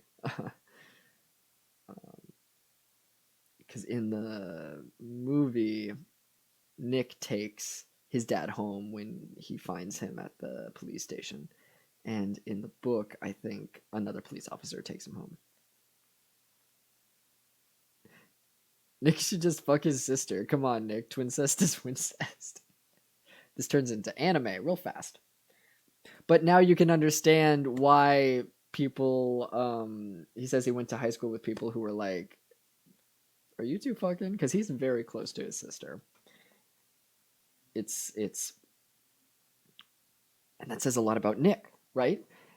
That Go is the only woman he can stand because he grew up with such misogynistic shit in his head that a woman has to act quote unquote like a man in order for him to respect her, you know. Go is just a female version of Nick, and that's how like, you know, fuck, I need to write that down. I'm getting so many good ideas for my video essay that I'm doing on this.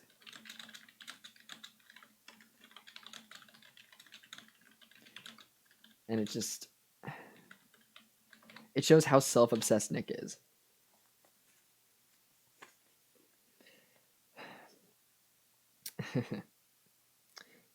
She fast forwarded through a nothing inning. You know, I just let me a page 136. I just want to write down the peanut butter line.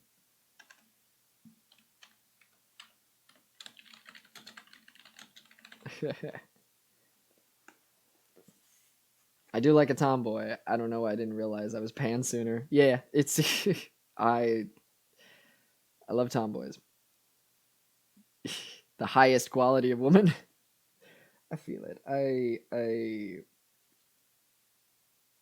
tomboys make me feel a certain way. Even before transitioning, like, you know, I think I've just always been into tomboys because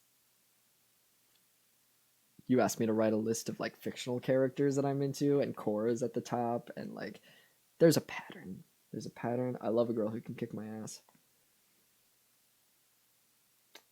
Let's see.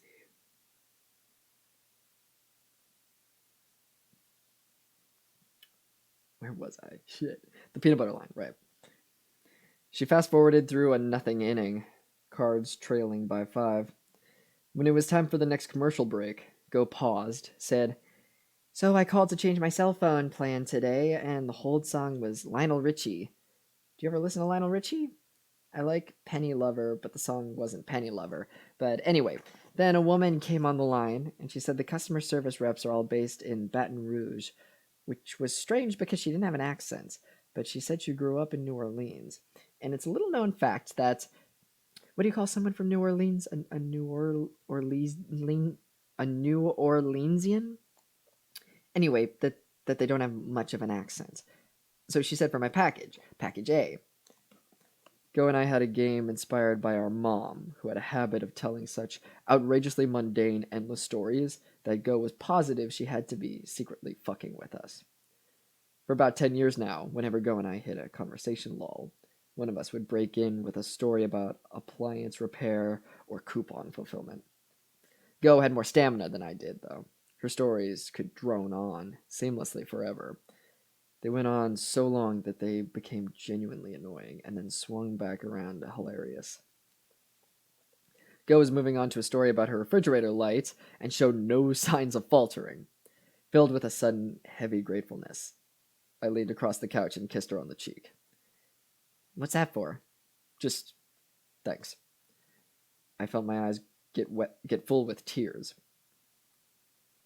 I looked away for a second to blink them off, and Go said, So I needed a AAA battery, which, as it turns out, is different from a transistor battery, so I had to find the receipt to return the transistor battery. We finished watching the game. Cards lost. When it was over, Go switched the TV to mute. Want to talk, or you want more distraction? Whatever you need. You go on to bed, Go. I'm just gonna flip around. Probably sleep. I need to sleep. You want Ambien? My twin was a staunch believer in the easiest way. No relaxation tapes or whale noises for her. Pop a pill, get unconscious. Nah. They're in the medicine cabinet if you change your mind. If there was ever a time for assisted sleep. She hovered over me for just a few seconds, then, go-like, trotted down the hall, clearly not sleepy, and closed her door, knowing the kindest thing was to leave me alone. A lot of people lack that gift, knowing when to fuck off. People love talking, and I have never been a huge talker. I carry on in an inner monologue, but the words often don't reach my lips. She looks nice today, I'd think, but somehow it wouldn't occur to me to say it out loud. My mom talked. My sister talked. I'd been raised to listen. So sitting on the couch by myself, not talking, felt decadent. I leafed through one of Go's magazines, flipped through TV channels, finally alighting on an old black and white show, men in fedoras scribbling notes while a pretty housewife explained that her husband was away in Fresno, which made the two cops look at each other significantly and nod. I thought of Gilpin and Boney, and my stomach lurched. In my pocket, my disposable cell phone made a mini jackpot sound that meant I had a text. I'm outside, open the door.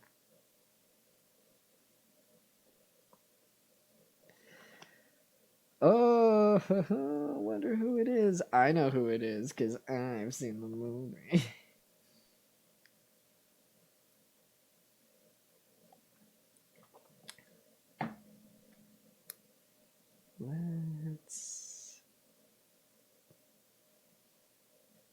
Let's do another chapter. Let's do another chapter.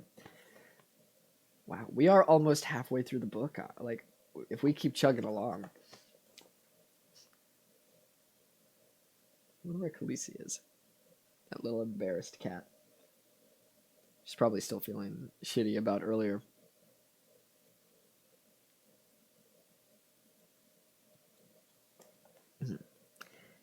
Amy Elliott Dunn, April 28th, 2011. Diary entry. Just gotta keep on keeping on. That's what Mama Mo says. And when she says it, her sureness, each word emphasized as if it really were a viable life strategy. The cliche stops being a set of words and turns into something real, valuable. Keep on keeping on, exactly, I think. I do love that about the Midwest. People don't make a big deal about everything. Not even death. Mama Mo will just keep on keeping on until the cancer shuts her down, and then she will die. So I'm keeping my head down and making the best of a bad situation, and I mean that in the deep literal Mama Mo usage. I keep my head down, and I do my work. I drive Mo to doctor's appointments and chemo appointments. I change the sickly water in the flower vase in Nick's father's room, and I drop off cookies for the staff so they take good care of him. I'm making the best of a really bad situation, and the situation is mostly bad because my husband, who brought me here, who uprooted me to be closer to his ailing parents, seems to have lost all interest in both me and said ailing parents. Nick has written off his father entirely. He won't even say the man's name. I know every time we get a phone call from Comfort Hill, Nick is hoping it's the announcement that his dad is dead. As for Mo, Nick sat with his mom during a single chemo session and pronounced it unbearable. He said he hated hospitals, he hated sick people, he hated the slowly ticking time, the IV bag dripping molasses slow. He just couldn't do it. And when I tried to talk him back into it, when I tried to stiffen his spine with some gotta do what you gotta do, he told me to do it. So I did. I have. Mama Mo, of course, takes on the burden of his blame. We sat one day, partly watching a romantic comedy on my computer, but mostly chatting, while the IV dripped. So slowly, and as the spunky heroin tripped over a sofa, Mo turned to me and said, "Don't be too hard on Nick about not wanting to do this kind of thing. I just always doted on him. I babied him. How could you not? That face. And so he has trouble doing hard things. But I truly don't mind, Amy. Truly." "You should mind," I said. "Nick doesn't have to prove his love for me," she said, patting my hand. "I know he loves me."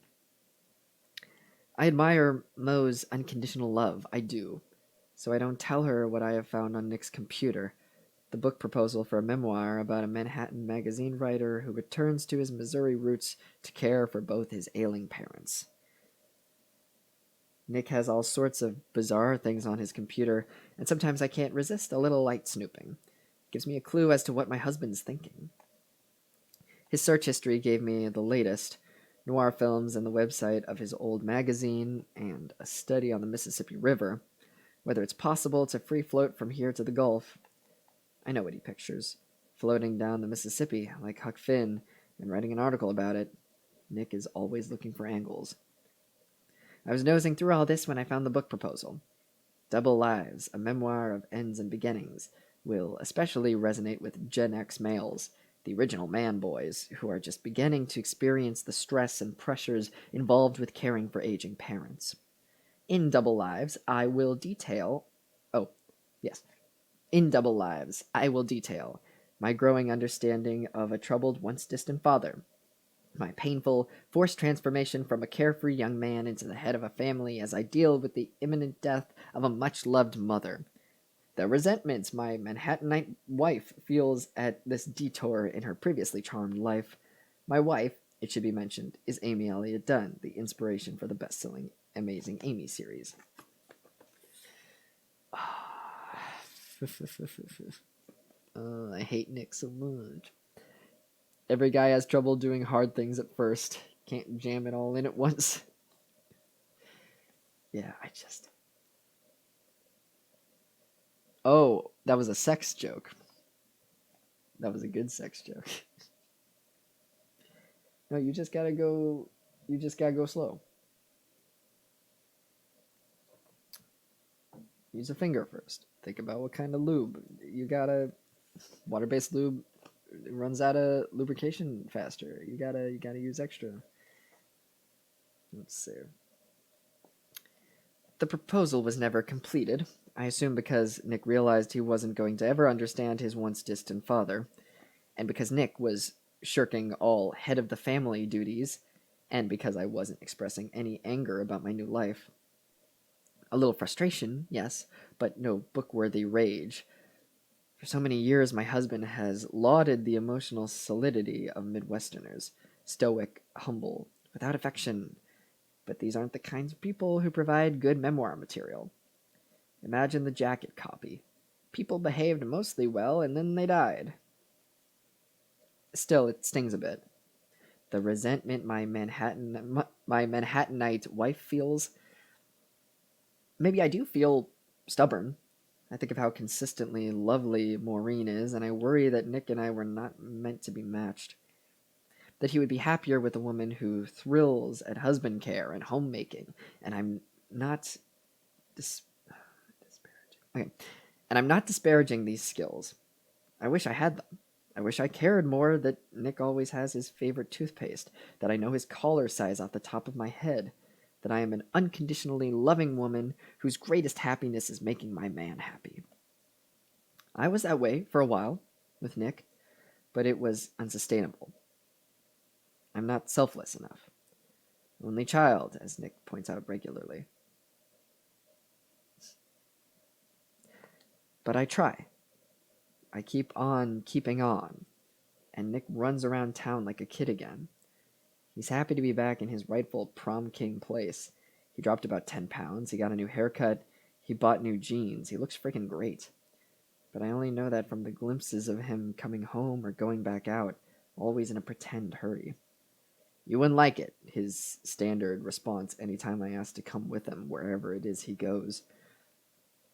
Just like he jettisoned his parents when they were of no use to him, he's dropping me because I don't fit in his new life.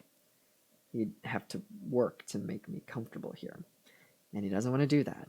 He wants to enjoy himself. Stop it. Stop it. I must look on the bright side. Literally, I must take my husband out of my dark, shadowy thoughts and shine some cheerful golden light on him. I must do better at adoring him like I used to. Nick responds to adoration. I just wish it felt more equal. My brain is so busy with Nick thoughts. It's a swarm inside my head. Nick, Nick, Nick, Nick, Nick, Nick.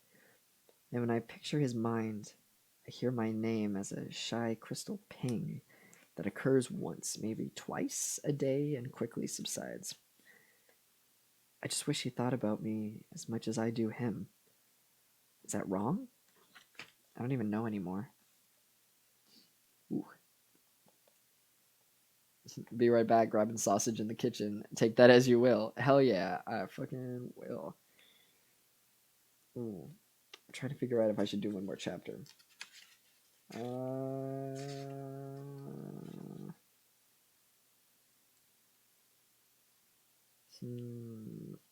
Let's see.